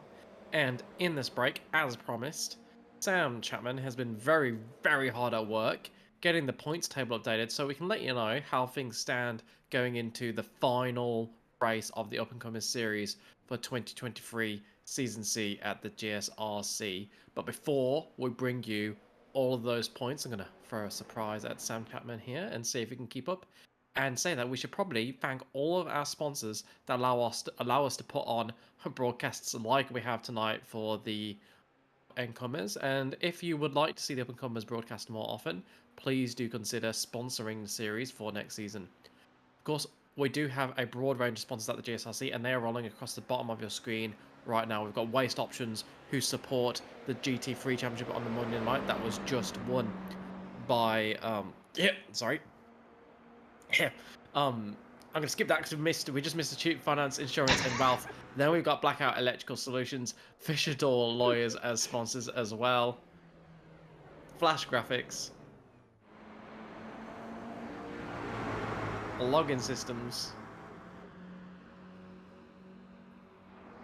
Orbic, who sponsored the GT4, which Sam was very close to winning in the end. And there we are, back at Waste Options. So those are all of our sponsors, and of course it was Maddie Dench, what I was trying to say, who won the GT3 Championship on Monday, and then it was for the GT4. It was give me the name, Samuel, wasn't it? Yes, it was. Yes. It was Samuel. Yep. No, very good. Very good season by him. Very good, consistent season. In probably a Merc that was a little bit underpowered compared to the Porsche, in all honesty, as well. It's been given back, I think, a little bit of power this season. So we'll see. We'll see how that plays out. But yeah, it was an interesting play on things because the Merc was sort of. It's actually a little bit slower in a straight line, but seemed to be quicker in the corners than the Porsche. So, Adam's done another small tweak to the bot because there hasn't been any other changes in the GT4 category. So, yeah, no, it was a really good season all in all. Just like the last race was a very good race all in all, with that fantastic battle, four-way battle for the lead at one point between Tice Schultz, Phil King, and Adam Johnson, after Woods was sadly lost to us when he had an incident at Forest Elbow that took him out of the running. Looks like he's going to lead 3 races from 3 here tonight because he's put it on pole just ahead of Adam Johnson for the GR86 race. But can he finally turn leading a race into a victory? We've got about 30 minutes until we find out. So far, the odds are not in his favour, having had 2 opportunities and is yet to convert. So fingers crossed for Woodsy, he's able to convert and get a win here tonight at Bathurst. Otherwise, it'll be going on to his list of most hated tracks, I imagine. yes, if it isn't already, he's qualified pole in all 3 races as well. So he can definitely run a lap round to you. There's no doubt about that. He's going to have a worse pole conversion rate than Charles Leclerc if he's not careful. Oh, gee, I mean, that's a bit rough. That's a pretty low conversion rate. But actually, if he doesn't win this one, then he might just be there. What was it, that stat that Max was won like significantly more races from Leclerc poles than Leclerc has? Yes. That's yes, just Ferrari things. So, if you are a Ferrari supporter, do feel free to reach out in the comments and we will give you some support. We know it's been a hard few decades for you, and it's likely to continue for a long time unless they get that together. But the lights are on now, the red lights, red of the Ferrari, and they are now black as we get going in the GR86s. You can dump the clutch in these, that's why you saw a bunch of cars smoking, but it's a little bit quicker if you can feed the clutch in, but then you're at risk of not having enough revs and getting bogged down, so most people do just dump the clutch. And Brendan Nealon's done that to very good effect, up 3 positions already. Oh, who's that? That's massive accident. Aiden Schultz is off track and into the wall at turn 1. Looked like there was an incident there, perhaps with Jamie Budd, who I can see falling down the order. See, this is We'll huge for definitely have to get Schultz a because replay. Schultz is on equal points out with Phil King. Now, I promise you, I did actually do points. I was not lying. But Google Sheets has told me sharing is unavailable at the moment. So we're just working through these sort of technical gremlins that we usually run into on a Tuesday night or a Saturday during the day. But yeah, massive for Schultz there. Well, there's an We'll have event to have in a there for look back Jamie at that. Budd. Oh, goodness me. Jamie Budd's just gone around at Along Griffins. with Justin Cotter. So Wow. so Aiden Schultz has gone straight into pit lane. He's had to get a tow. Jamie Budd and Justin Cotter then have had a spin at Griffins. Not sure if there was contact. We'll have to get a replay. God, so much for you to do. For you to do some already. 2 replays to find and points to try and get on screen. And then we got Brendan Nealon up 5 spots into 6th. Brett Campbell into 3rd. They've benefited from the crashes ahead of them. Phil King's up 3 places into 4th spot. But right at the front we've got Woods and Johnson. They've broken away 2 seconds ahead of Shane Newens, who's finally towards the front after qualifying at the back in the 2 previous races, having not set a lap time. And now we're going to get a good battle here between Woods and Johnson. And Aiden Schultz has joined us in the commentary box. I guess Oh no. that's due to a lengthy toe. Yeah, a little bit of a lengthy toe, gentlemen. That was unfortunate after 2 wins, but what a good race it's been tonight so far. In the first 2 races, it's been great. Yeah, it's been absolutely excellent, and there's been drama, particularly in that second race. Oh no. I see. Oh. So what happened to you from that perspective, Aiden? What was the wow, that's not a healthy looking rear end. I just will get a bit of a chopper view as well.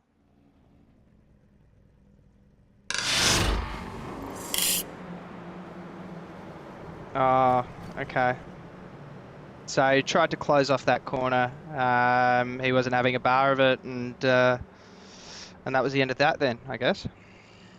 Yeah, Sam, I think it's just a little bit of 2 people trying to go into one, to be honest. But yeah, tried to give a bit of room on the outside. Obviously, getting up on that curb on the outside, they obviously try and come back down. So it was just a racing incident, is what it is. So we were all in chat and having some fun. And unfortunate because I went 2 wins tonight and was hoping to go 3 from 3. But good to see Ben at the front now at the moment, and see if he can not make a mistake this time, because he's had the pace all night, and see if he can actually get a win for this one tonight, because he's the incumbent champion at this stage, so we'll see how we go. Yeah, well, you'll hate to know this as well, but you're on equal points with Phil King for 2nd place coming into this race, and I dare say that that will drop you at least to 3rd, unless Adam Johnson pulls out a big race. So, which actually he's currently in 2nd, so could be costly, unfortunately. Yeah, not sure about that with the points, because I don't know how they happen. I look at the iRacing points, is what it's done on, and I was about 80 points in front of 3rd, but it doesn't matter, mate. This is up and comers, and it's all about participation, and it's about having fun with the boys. So hopefully the guys in front and the guys doing well tonight have a good run in this race. But not sure about those points, but I don't know how they work, so we'll find out. Well, yeah, I mean, you'd be testing me, to be honest. So it's Adam Lavis who does all the points. I'm just using his technology. So we'll see if this all works out. Once with drop rounds and how that works. Wow, what happened there? Johnson, just a big clash on the outside wall there, coming out of Forest Elbow. And losing a lot of time. Goodness. I reckon he's done what Woods done last time. That car looks broken to me. Look at it, it's trying to pull right. Yep, that's a journey through pit lane. If that, yeah, once again, rear end looks a bit. How you going? That looks like a flat tire. How many times have we seen that tonight, Liam? At least multiple times in every race. So that's a carbon copy of what happened to Ben Woods last time round. Except Ben Woods was so bad they just had to pull over and get a tow back to pit. Ben Woods only had about 4 minutes left of the race as well. That was it's been a tough night for Woodsy as he pumps in the fastest lap of the race there at 2:34 Interesting around here as well. The 86s and the MX-5s are pretty much the same pace. In fact, because I think Schultze, you did the fastest lap in the MX-5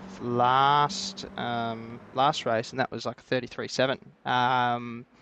Which they haven't hit yet. 'Cause I think my understanding is these are pretty good round the corners, but actually they top out a bit quicker because I think they've got a bit more downforce, a bit more drag. Yeah, they do, but they drive a lot better. They're a lot more straight the way they drive, but it also makes the rear catch up on the front a lot quicker than what you think, and especially on the setups and the baseline setups we're running. It's very intricate in the way that you need to drive the car. So, but in saying that, we've got 3 different cars and 3 different races tonight, and people need to adapt to that, and that's very hard to do. And we were all there, all in the chat tonight, having fun, and it's good to see these boys having some fun. And everyone here in GSRC, if you're wanting to have a bit of run in the up and comers, get in front of it or get amongst it rather, because it's really good. We all sit and chat, and everyone has been sitting in chat all night, and we're laughing and doing everything, and it's great. And good to see Ben. He's had a really bad night tonight from being leader of the championship, and I'll say I like that because I was coming second. But in all honesty, it's been really good, and this is a great series to be a part of for GSRC, and jump in and have a run. But what I thought was really different tonight is this is the first time I've experienced 3 races, 30-minute races in a night. Normally I'm in bed by now, so yeah. Yeah, no, the 3 races definitely switch it up. How have you found moving from car to car? As well, welcome Jamie Budd into the commentary booth as well for a chat. How are you going, mate? Evening, what's happening? Oh, mate, we've just been watching some good racing. Particularly that MX-5 race was excellent. The V's petered out a little bit after everyone got a little bit eager the first lap, I think. Yes, just been watching along. How's your night been going? You seem to be doing pretty well. I think you qualified second for those that MX-5 race. Yeah, until I decided to have 2 slowdowns in opening lap, and it took me forever to get rid of them, and pretty much went from last back to I think 5th. So wasn't too bad of a crawback. Could have been a lot better. Yeah, that'll do it. The slowdown, especially in the first lap, they're just savage. You got one of those. First lap's like such a killer because the session doesn't know how quick you actually are. Yep. It doesn't know how much time you're actually gaining or losing, so it goes off a baseline, and it's disgusting. Yeah, and you've got 7 guys within about 4 seconds of you, so it's... Yeah, and all you're going to do is lift and you're gone. Yeah, absolutely. No, tonight's been quite fun. These cars are a massive handful. They do the same, as you were saying before, they do roughly the same pace as an MX-5, but the way they produce their time is very different. Funny enough, we were saying it in the qualifying session, me and Aiden were saying with an MX-5, I love sitting on its ABS, where this hates it. You sit on this ABS and it just sucks you into a corner. Oh, it does. Yeah. It's like it locks up the rears or something when you try and go for it, and it can just spit you out. Aggressive. It is. You've got to be really gentle with this car, I find. Like you've got to be very careful with your inputs. We actually, Liam and I both drove in the other league, and another league where they don't have any TC or anything on it, and it's just like it's even worse. It's just it just wants to kill you really, and you sort of have to drive it so lightly. You've really got to finesse it. Yeah. Very break and roll car. Very break and roll. Yeah. Because they have a lot of roll in that suspension as well. They've got quite a lot of grip, but you've just got to really lean into that grip to get it. You have to almost drive it slowly to be rewarded with lap time. You have to not be aggressive. If you get aggressive with it at any point, it will just throw you into a barrier. You have to really, really respect it, and just, like you said, just almost take it casual. Brake early, brake relatively light. Just roll the car in, not upset it, not do anything drastic, and then all of a sudden, you find yourself with half-decent lap times. It's really weird. It's nearly as close to like a supercar. Looking slow and fast. Like, driving it and feeling slow and smooth is actually the fastest way to get around the track, rather than just absolutely up on the gas and trying to throw it around, it just doesn't work. And that's think actually what I through compared it to roughly- as well with without TC and that sort of thing. It sort of just feels like a slow supercar really, where you're just really I've tried finessing it. them. Yeah, I've tried them without all the driver aids, and it's pretty much a slow it's a 4-cylinder supercar. They're just on ice skates. And I think coming off Sandown last weekend as well, or last week rather, very much that way, which way you need to drive the car. So interesting, but the thing is tonight with all the guys that have been in here and the up and comers, it's been 3 totally different cars. We've gone from the V to the MX-5 to the GR. So totally different driving, and good to see everyone driving differently and trying to adapt to that. But yeah, I'll tell you what, from a driving perspective, I definitely got caught out. Jamie, how was your night? How'd that end up in this one? Let's not go there. We all saw it. Nah. Well, I didn't. I was in the car until I crashed. So. Nah, it was really weird. I haven't quite started these from a standstill, and especially people that are quite competitive, and you got up the inside and it thought I gave you enough room, and then all of a sudden, I don't know, maybe I turned in a bit, I have no clue, and then all of a sudden you were in front of me and I was like, oh crap. So All your fault. All your fault. Do you know what was funny? Before I lost it through the S's, I literally said in the race channel I was going to give myself a PLP. No, and then I good, spun and hit the wall. I spun and hit the wall, and I was like, no. No, it was all good. It was all good. I should have given you more room as well, but that's how quickly it can happen here, guys. It's as we see a car going into the fence. Is that King? Oh, we've had a double. Oh, wow. Twice is gone as well. Oh, gee. That could break an axle. So King still running, but not looking overly healthy. Front right doesn't look correct, does it? He hasn't had his pit stop yet though, so if he can get back to pits, he's still in this. Oh, jeez! Oh God, I spoke too soon. No. Oh no! Oh, come on, Phil. Won't be the first person to do that there. Oh. Oh no! Jeez. Oop, that was good. Gee, that car's that's taking a pounding. That's not the way. That's a lot of camber for a 86. Well. Not for a streeter, but definitely for a race car. And Phil was doing true. so well tonight too, gentlemen. Phil was doing really well tonight. He was. So, Yep. That's really disappointing for Phil, as we see Brett Campbell in behind now in the Golden Octopus car. Brett's had a tough night tonight as well, and it's good to see him now having a little bit of a solid result. He's currently in 5th, and it looks like that's Cotter in front of him as well. So we're 13 minutes into 30, and Brett Campbell in the Golden Octopus Foundation cars up into 5th place, who's had a hard night tonight. So we'll see whether Brett can maybe make a couple of positions forward as the race goes on. Yeah, absolutely. And I've got now my calculation of what the points are as well. So keep going, Lamb. I'll just put these up. You can tell me if I'm wrong, Aiden. But I think this should be where they're currently at before this race kicked off. Is this the overall? Yes. Yeah, not sure on the points, because I was told it was always on iRacing. I didn't know about this little spreadsheet in the background, but if Philber is winning or beating me in the second, that is great. So that's good for Phil. So where's Phil sitting so far? He is back in 7th place, so that's good for Phil. But I was told everything was on iRacing. I'm looking at iRacing for a second, but it doesn't matter. It's not about where you are in the up-and-comers, it's about participation. And it's great to see Phil up there in 2nd place and currently running around in 7th place at the moment. So he'll get another couple of points on me. And Adam Johnson at the moment as well.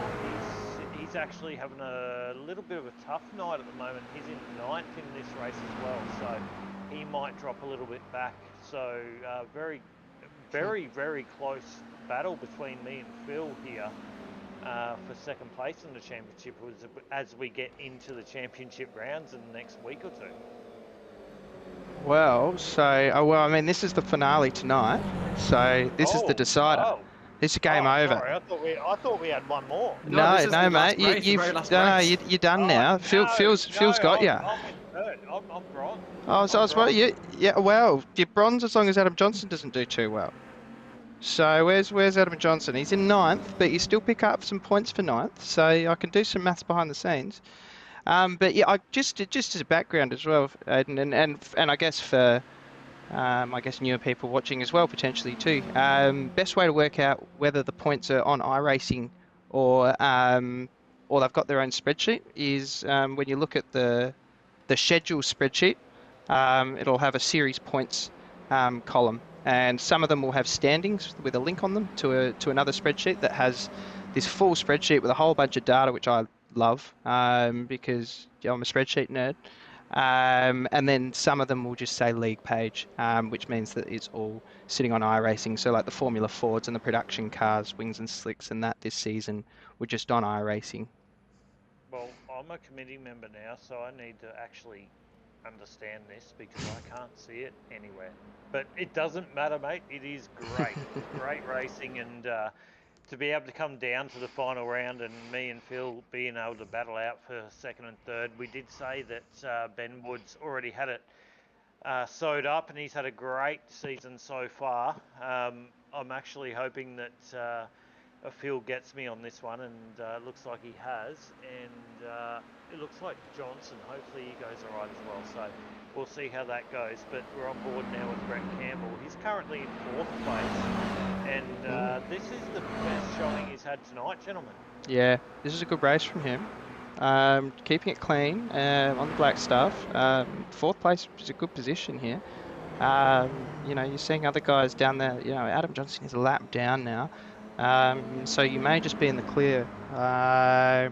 In fact, I'll let you guys talk amongst yourself while I do a little bit of maths.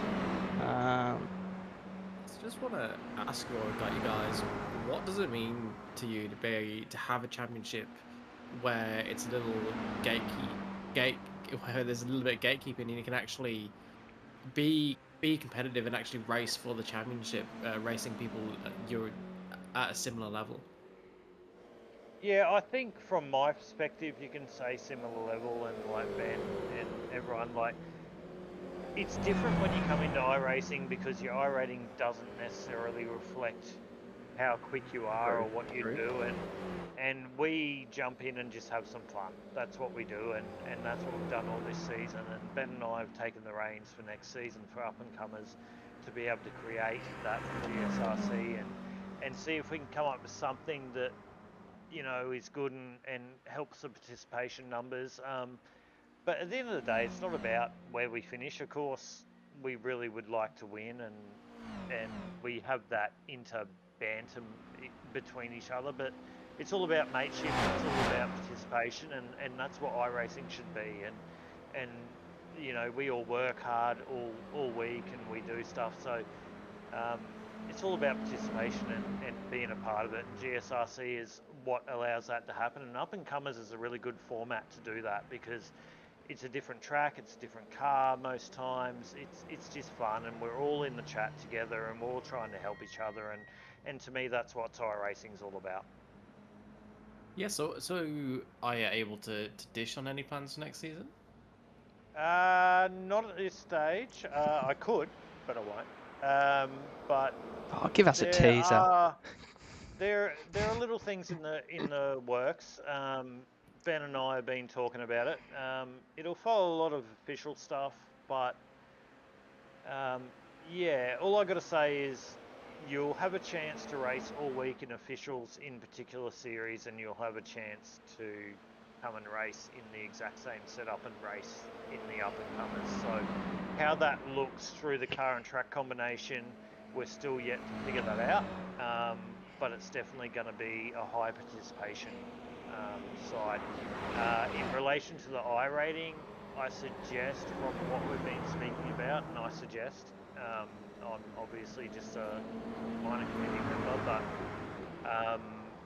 the iRating possibly will be increased and to allow to participate in there, and might be a little bit more lap time based.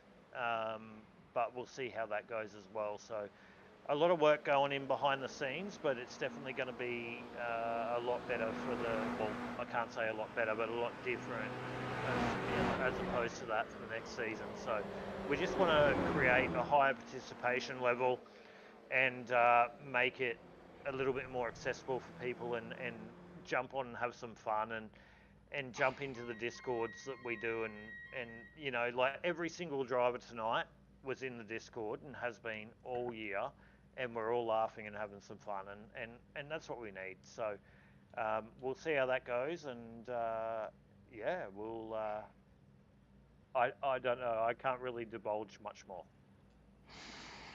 I think you said plenty. Thanks for the thanks for that insight into what you're thinking about next. Oh no! Oh no! Phil That's King. You might be in for a bit of luck here, Aiden. If should've he kept still racing. qualifies for the finish, he'll still take yeah. second place in the championship. So as long as he makes 75%, he'll still take that given spot. we're only 66% of the way into the race. He We are. may. So if he pulls up stumps here, he could be you could be making history with a draw for second. But I guess we will see. And then just looking at that third place fight with you and Adam Johnson, as far as off my maths, he's going to have to come in fourth place or higher. Oh, Scott Craig's gone around as well, unfortunately. I'm actually really excited to see how these championship positions and these points are done, actually, because like I said, I'm new to GSRC, so Yeah, so it's interesting to see it, because looking at the top fives and top tens and the wins and stuff, it's interesting to see the Even points. Shane's But had a big there's a good lot one. of Wow. bonus points, but Shane's had an issue too. So Shane in second. Two's Brett catching a Campbell lot of people now. out. Here Brett comes Campbell. Tyus. Tyus about to launch himself in second because that is not a healthy car. That's not behaving correctly. No, this car definitely doesn't like that bump just before the apex on two. It's quite bumpy, and I don't know what it is with this car, but it definitely reacts to it a lot different to any other car you drive around here, and it can catch you out, and it's definitely catching a lot of people out tonight. And Tyson's been doing a good job tonight, Jamie, as well. Like, we had a good run Yes. in the previous race as well, and Tyson's been quick. He was even quick around Sandown. So Tyson's had a good couple of races, the last couple of races. So he'll be looking forward to having a good race tonight and in this final race and coming off at the podium. So it'll be good to see whether Tyson gets a P3 tonight or even a P2, as he's right up behind Shane Newlands at the moment. So we'll see whether Adam Tice can get a P2. It looks like Adam Woods is well off into the distance, but Tice and Newlands now fighting for P2 as we're 23 minutes into 30. So only 2 or 3 laps to go, and this is the fight for the minors on the podium, gentlemen. Absolutely. So, hold the phone. Ooh, Ben Woods is in again. What's he up to? Oh, what happened there? What's he done? So it looks like he's going to his pit box, but suggests Might likely. be a stop. Did he not fill up enough? Or Surely- has he hit the wall? That's a drop. No. We're about to find out. Okay, so he stopped. Yeah, he's must have hit yeah, the wall and had the top fast up. repair. Oh, No wow. Has he way. clipped the wall at the elbow again? This is the third time every race within the last Yep. 5 minutes or so. Yeah. I mean, he had a 35-second lead, so so be it. And he's come back out in first. And first by 14 seconds, mind you. So, I guess, yeah, I could afford to do it. But let's have a quick, as we've got 5 minutes left, a quick look at what happened there and some of the other incidents throughout the night, because I've been doing too much maths and But not it's- enough pressing But it's other funny buttons. because going back to what Aiden was saying about how fun it is sitting in the chat whilst these races are happening. What do you reckon the reaction would have been in the chat there, Aiden? I reckon everybody would have been laughing. Yeah, 100% they would have been, Yep. because they would have only done 3 here we go. races in a row. Oh. But I think I did it in the V's as well. I Yeah. crashed in the last Looks lap and I damaged. was laughing, going, oh, I did it again. But that's what the other thing is about with GSRC. We all have fun. Obviously, we all make mistakes and everything, but it's really great. So there's a that's replay of 7:30 goes around as Shane Ewan's. Was that the same as last time, or is that another one? This is last time, so I'm just doing these replays now because I've let that slip while Yep, doing turn two again. spreadsheets. It's that Yeah, it's that curb. and So just on the yeah, inside you of that can't curb. take that inside curb. It's just going to No. send you around. You can't take a curb at all in the 86. It's the same as Yeah. we had Sandown last week. As soon as you hit that curb, you can looks like we're seeing the same tonight. Which is Like, interesting because you all can in the downhill you can in the MX-5. These feel like they're a much Oh. shorter wheelbase. Wow, that's Is a that, big is hit. that a replay again? Yes. Oh, Yeah, that was was the a replay replay from of when he looking flipped. to So link. that's what happened. So Wow. he's lost the rears coming. That's a massive hit. And as usual, the tyre barrier is never long enough and into No. the concrete. It also didn't matter look how like it was long you made of make a tyre tyres there. barrier, Oh god. See, that's that braking, I reckon. Like that's just that like braking That's just that- locks you that's up. that You panic. don't never see it coming, and it just chucks you into the Yeah. wall. It just locks you up. You snapped out of your hands, and you're basically a passenger from there. Yeah. And the thing we found tonight, gents, with the setups in the I said Adam MX Johnson and coming the out. 86, as the car's got a lot of damage there on the outside. Looks like Johnson, as we're on the Gosh. replay. Wait. That was coming out of pit What's lane. happened there? What? Has he done that? Well, It's got a that tyre looks good. there. That looks good for my third in the championship, doesn't it? Sorry, Adam. I'm Sorry. definitely gonna have to chuck in a full. I'm definitely gonna. I Have to think put it in a full probably time season does. next year. No, wait, What? what? Oh no, they've got the Ferrari pit crew. This is tragedy for Johnson. that was a good Oh no, Mattia Binotto's gotten involved. It's a disaster. Jeez. Yeah. What a stitch up! What happened? Did he have an incident? Did he have an incident before? It's when gotta he- be. Was It's it gotta broken be the down most to the hilarious pits? stitch up. Yeah, maybe he did, and he went out. But then he why would have wouldn't been the red. fast It repair? would have been But then No, why you wouldn't might have used his fast repair, James. Yeah, but he wouldn't have Yeah. been able to leave the pits without finishing the required repairs, though. Yeah, true. And there's no way that didn't come under required repairs. But, So, but going back to Oh, your wow. comment, before, if you got Ferrari on your pit wall, who knows? well, Well, this is also true. Wouldn't be fun enough in 10-second penalty to Ocon. Latifi is retired again.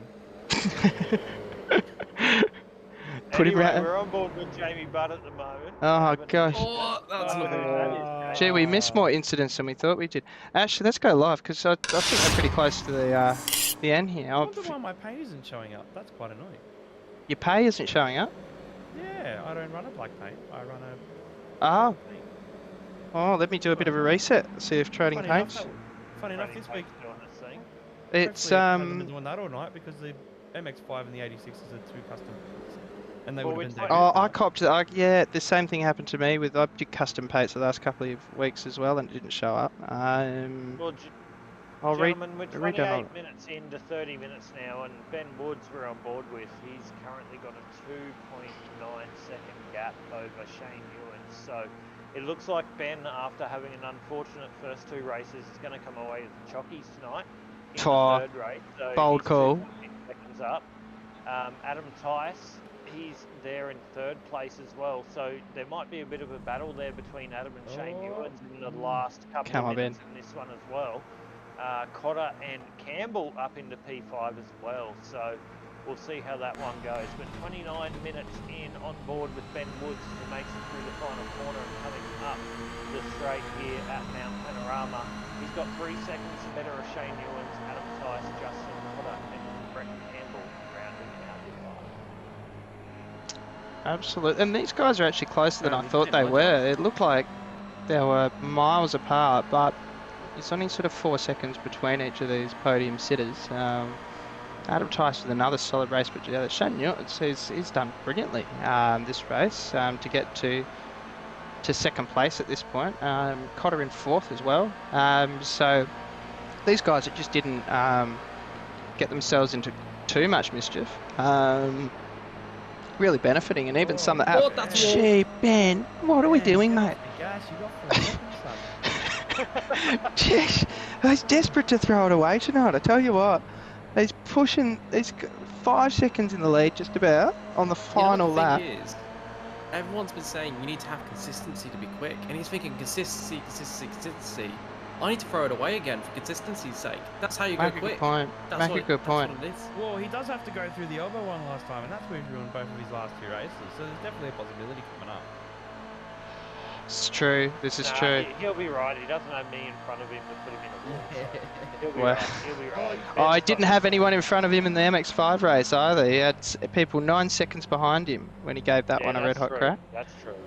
Alright, let's see. Hopefully it switches to Adam's brilliant wall cam. Oh, shit! Oh, Oh, Ben!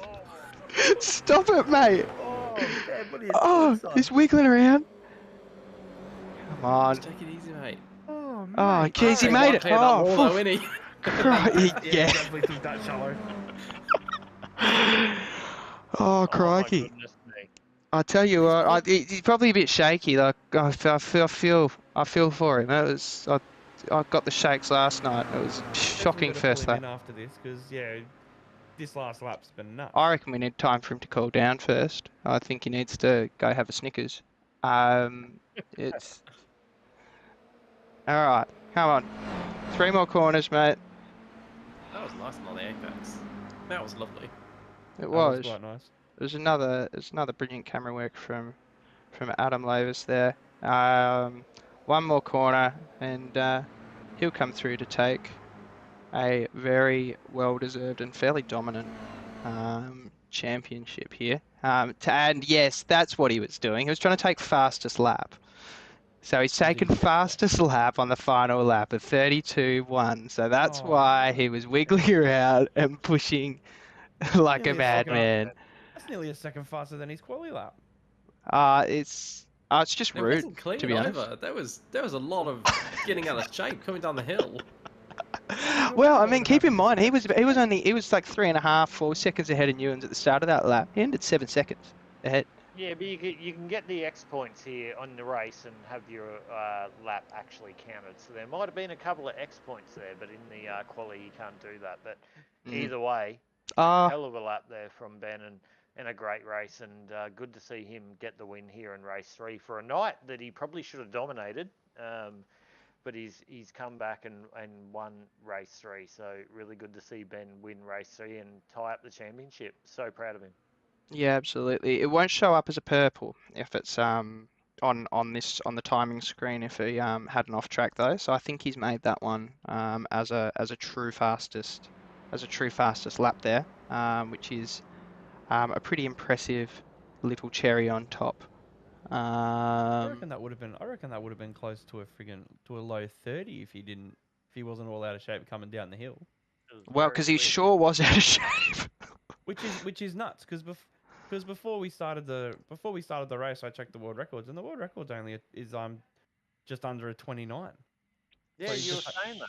It's like a mid-20. It's like a high 29. So if he kept that straight, I reckon there was at least another half a second in that. He would have been only nearly a second off a world record pace off set, in my opinion. That's probably not quite as tuned as it should be for this. So Yeah. that's impressive. No, it is very impressive. It's good track temps in that. Where's that wind blowing as well? Actually, It's on the talking main about Ben straight. Woods, But let's bring brilliant. him in. Oh, somebody And else. send him back out. Yeah, see you let's later. bring him in, out, in. There he is. Yeah, sorry about that. I clicked the wrong channel. That final lap. Were you scared at any point? Because we were scared for you in the box. We were watching. We were on the edge of our seat watching that. I really wanted the 31 to finish off. It just eluded me because of getting loose after the dipper, but I was pushing for it. We could see that. Yeah. We had our eyes. We were peeking through our fingers in that last lap. We thought you were destined to chuck it away again. Because you touched the wall like griffins, right? And then you got out of shape in the dipper. Yep. And you just about collected it before Forest Elbow. And you weren't leaving much of a margin at the chase. No, it was full send or bin it. My major question for you: what was with the second stop? Oh, I forget where it was that I hit the wall. I think it was after, because because we're all in Discord. Phil was joking about rolling his car over, and I lost concentration somewhere and hit the wall, and I was right hand down. So And look at that perfect timing, lads. iRacing has just gone down for maintenance. Oh, Yeah. crikey, that was close. That was my iRacing's open, and it literally just did it. Oh, gee, I didn't realise Yep, we're that close on mine- timing. Did we not? Wow, okay. Wow, literally a minute. Well, it was like the Amboys last night. We weren't sure if they got through on time, but apparently just finished the race. So, wow, thank God for that.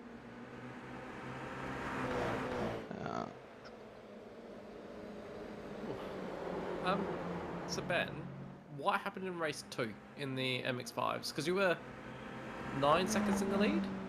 More? Less? You had a very healthy lead, and then wall. Yep, just clipped the wall with the rear tyre coming out of the forest elbow, and it broke the axle, and I had no drive. So just had to take the tow, and yeah. I say, Mistake.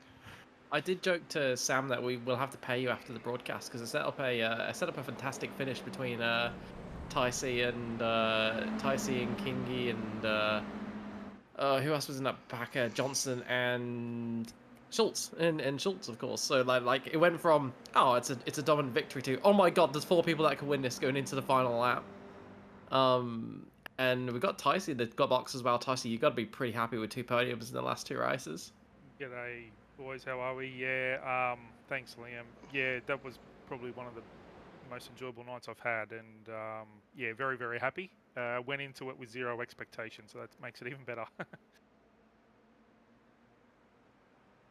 Were you can you talk us through that battle with and Aiden as well, because Aiden's still here.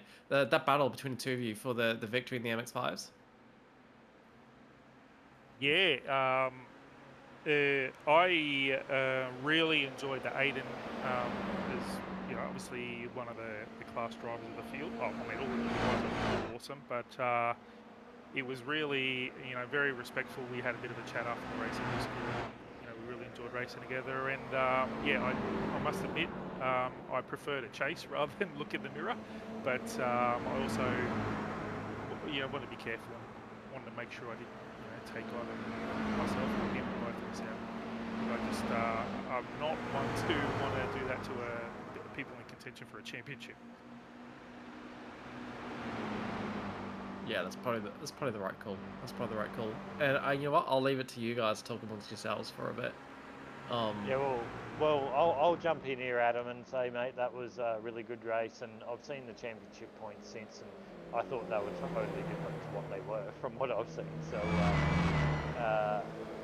it's just good to be having good racing here in the up and comers, and mate, that's really good, and that's what we try and encourage here in GSRC. And Ben and I will be creating something for next season as well, but that's the type of racing we like and what we like in the Discord. So it's so good to be a part of, and I even said when I first become part of GSRC 2 years ago, but even to try and take it serious in the not take it serious, but like actually participate properly in the up and comers and stuff like that. I made a similar comment than what you just did and said that's the best fun I've had in racing, and Ben will actually probably confirm that I've said this, how many times I've said this, Ben, in Discord, saying that's the best fun I've had, and it might only be 10, 12, 14 cars, and we all race different leagues, but it is a really good league to run, and especially in this class. So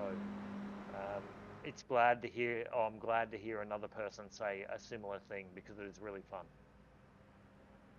Yeah, it is, and it's testament. Like my focus.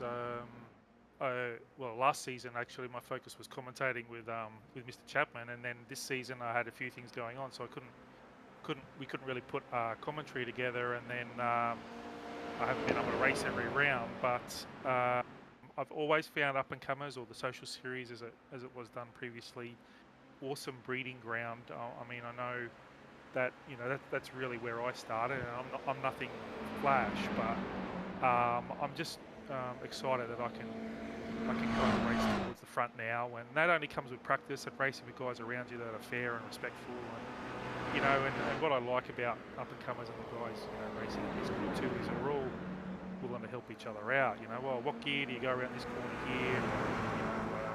What setup, for other series do you guys use? That sort of thing. So, the information is free. The racing is on fire, and yeah, it's really enjoyable.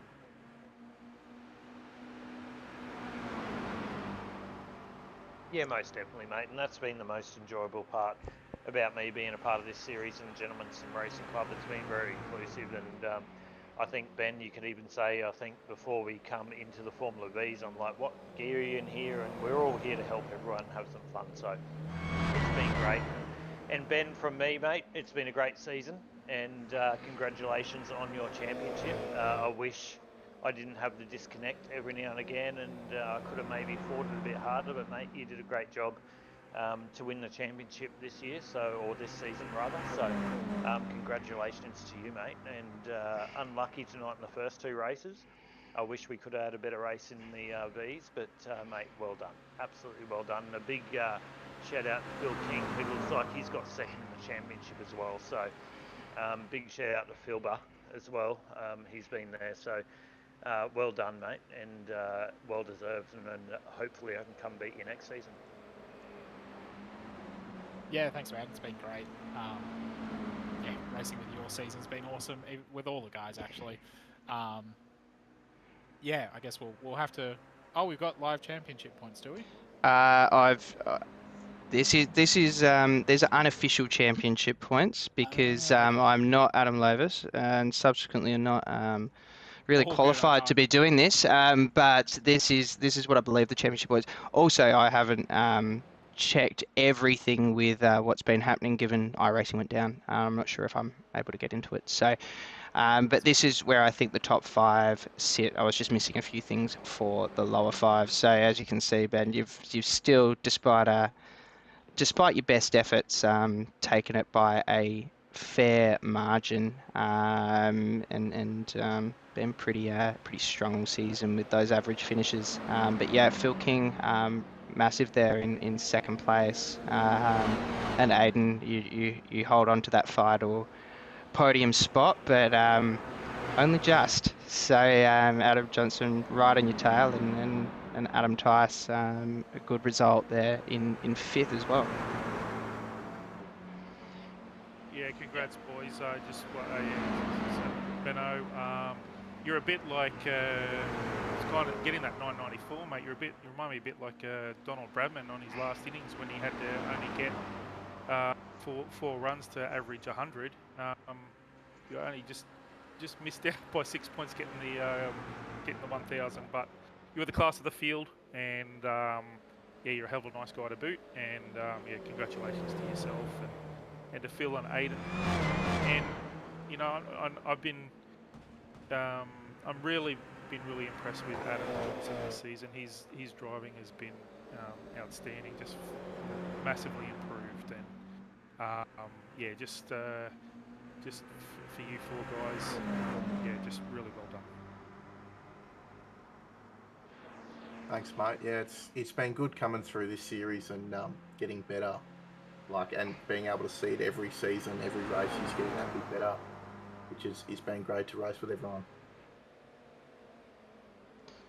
I think you've definitely picked a very good group of blokes and a great league to jump into. I've been around, not a whole lot lately, but definitely been around the leagues a little bit, and I don't think anything compares to how much fun you have in GSRC, or even just, just general people. Like, you go to other leagues and there's normally always a couple of delinquents and a couple of people that probably take iRacing maybe a touch too seriously, like it's a bit their life. But no, I've never really ever seemed to have that problem here, and I'm definitely keen to come back next season and have a good solid crack at most of the league nights and have some fun racing with a really good bunch of blokes. Well, Ben, I can jump in there now, mate. We're running the Cutting in and out a bit there, Aiden. I Cutting don't know it if out. that's... Aiden, have you got my internet provider? Because we yet to have some more conversations. There you go. You're back in. You can go. Sorry, you're cutting out a little bit, mate. Aiden's gone. Sorry. No. No. I needed to make my microphone closer to my mouth. It's definitely sounding like an escape. Ben, bit of a insight. Oh, silly. Sorry. We're still losing you, man. At least it's happened now and not during the race this time. Well, it's good because I've got full coverage, so no idea why. You're back. I'm back in black. Yeah, so Ben, what I was trying to say before can you hear me? Yeah, we can hear you now. Yeah, what I was trying to say is I was getting questioned about next season up-and-comers or whatever it's going to be called. I made a few comments there.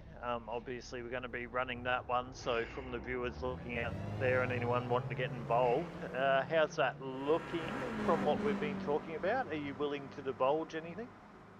I mean, yeah, we haven't finalised on the cars and tracks yet, but we're looking to do that this week before the end of the season, so everyone can be aware before the break. But we're going to get rid of the 1400 IR cap and run it more of a pace thing with a focus on developing everyone. So I'll be here every week. I won't be racing up-and-comers anymore, but I'll be giving tips and watching everyone and trying to coach them into better times and better pace.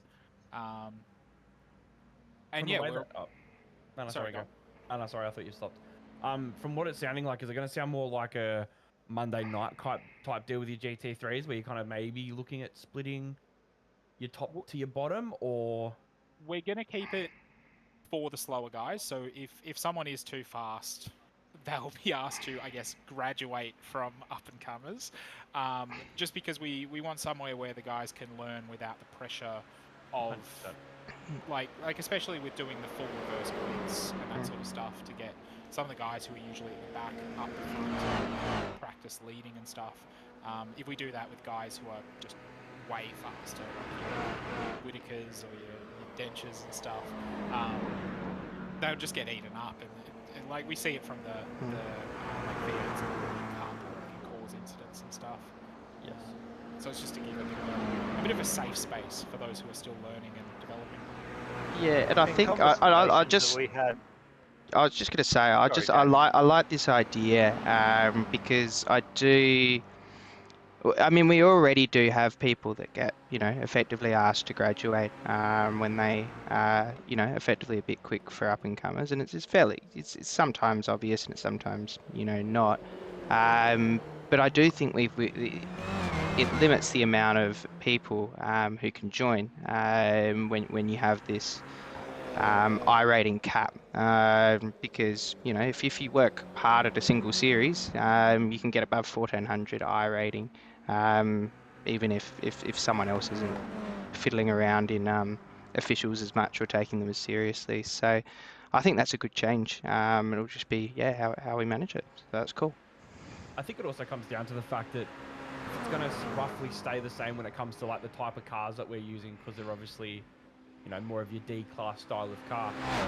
A lot of your, 2.5, sometimes even your 3K I-rating guys are very much, your GTs or like your really high open wheelers, and they can come down to something slower like a production car, and they could be pretty much competitive. They could be attainable to beat because they're not used to such a slower car. So I think it'd be maybe a bit surprising some of the people that we do see with a slightly higher I-rating that will probably come down and be really competitive in the same sort of gear, because it's going to be fixed set and there's not going to be these guys that sit on iRacing and click away at clicks here and clicks there in sets all day. So yeah, I think next season, if that's the way it's going to run, I think it's going to be quite interesting to see how that plays out. Well, I think from what Ben and the committee and I have been talking about, when you look at iRacing and you look at the officials, not everyone does officials, so Mm.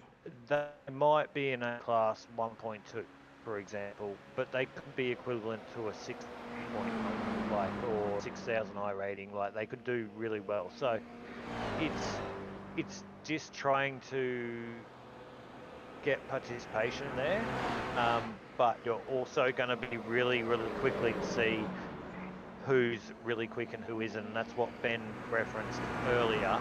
That will be monitored, and to be able to go, okay, yeah, okay, you're way too quick to be here. So instead of just going, okay, because a lot of people in iRacing, they do jump up above that 1400 limit or whatever pretty quickly, but you don't want to limit participation levels. So it's just trying to manage that and allowing participation within it. So that's going to be a bit of a juggling act, and there's a lot of dominoes to be put into place at the moment, and Ben and I obviously in the committee have got to talk about that.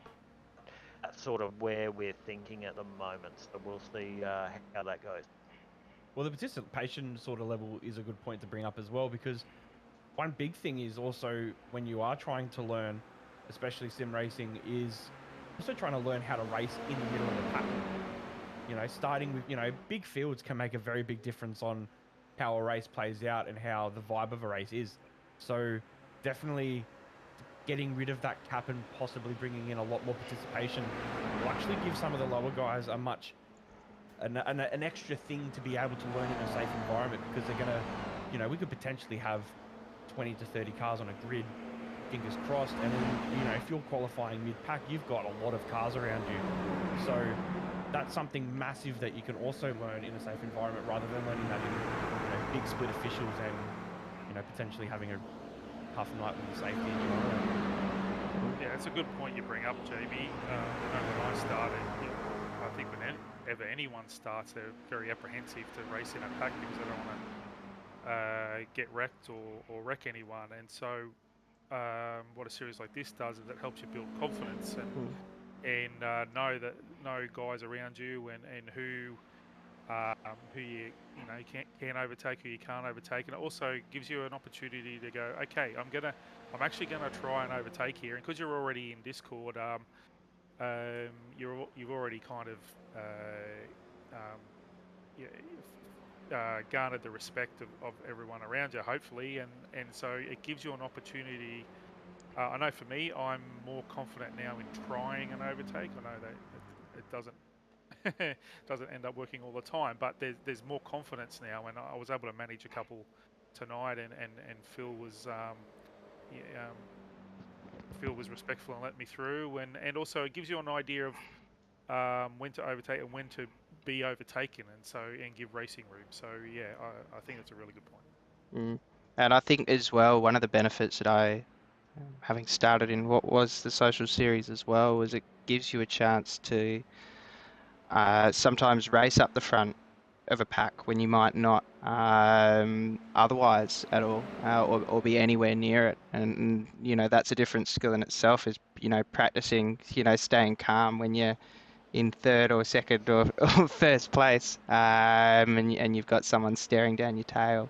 Yeah, one of the things that helped with that, and I don't know if Ben or Aiden is going to stay, is the full reverse grid. I guess that's dependent on field size, I suppose. But I know that helps in that regard a little bit. Where if you finish race one kind of last, you've got race two to start up the front, and that gives you you're kind of thrown into the fire pretty quick. But yeah, there's probably many other things at play for the guys to sort out, but it certainly looks like it's heading in the right trajectory. Yeah, and I think from myself for the first year with the up and comers, and I found this early doors with Ben, and we were racing and laughing about it. It shows you how to build a championship and shows you how to drive. So it's not necessarily always about winning. So being able to convert, even when you're not quickest, to be able to at least limit your instance and to be able to just cruise around and try and accumulate those points. I found that a big part this season with me, and that's why I wasn't there to be able to fight with Ben at the end of it.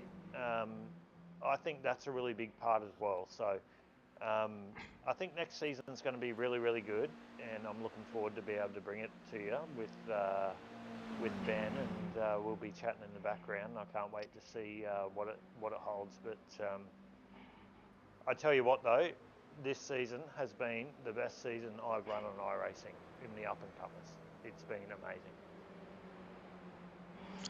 Hey, Aiden, I'd have to agree with that. Had a blast this season, but big congratulations to Ben. Your driving's just got so good. Like you said, you only really started racing again the start of this year, and you're just miles ahead. So big congratulations. Thanks also to Aiden and Adam. It was a lot of fun racing with you guys. Commiserations on it, but also really looking forward to next season. I'm gonna have to sign off because I'm in New Zealand and it's after midnight. But yeah, like I said, can't wait for next season. Also had the family watching; they had a blast, both here and in Australia. So yeah, catch you guys. We got a comment actually as well. So so hello to the King family. Good to have you watching at very late at night as well. Yeah, good on them. Thanks, Congratulations on guys. Tier 32 in the championship, Bill. Well done. Alrighty. Appreciate it. Well, with that, guys, thank you all for joining and for having what sounds like a brilliant season. All the plans that I've seen for next season for the up and comers and every other series look very promising. So I think we'll sign off on that note, and thank you very much for the racing. Yeah, just quickly before we go, guys. Okay. Sam, Liam, thanks for broadcasting tonight. It's always great to watch the broadcasts. I plan to go back and watch the whole thing and see all my crashes. But yeah, as always, thanks guys. It's brilliant. I love what you guys do for the club. All right. Thank you. Thanks very much. Much appreciated. Alrighty. Well, that's the end of the up and comers for season 2022. 2023. See, I'm a year behind. Thank you for watching, and we'll see you in the next one. See you then, boys. See you all. Thank you very much. You guys, thank you. Thanks, boys.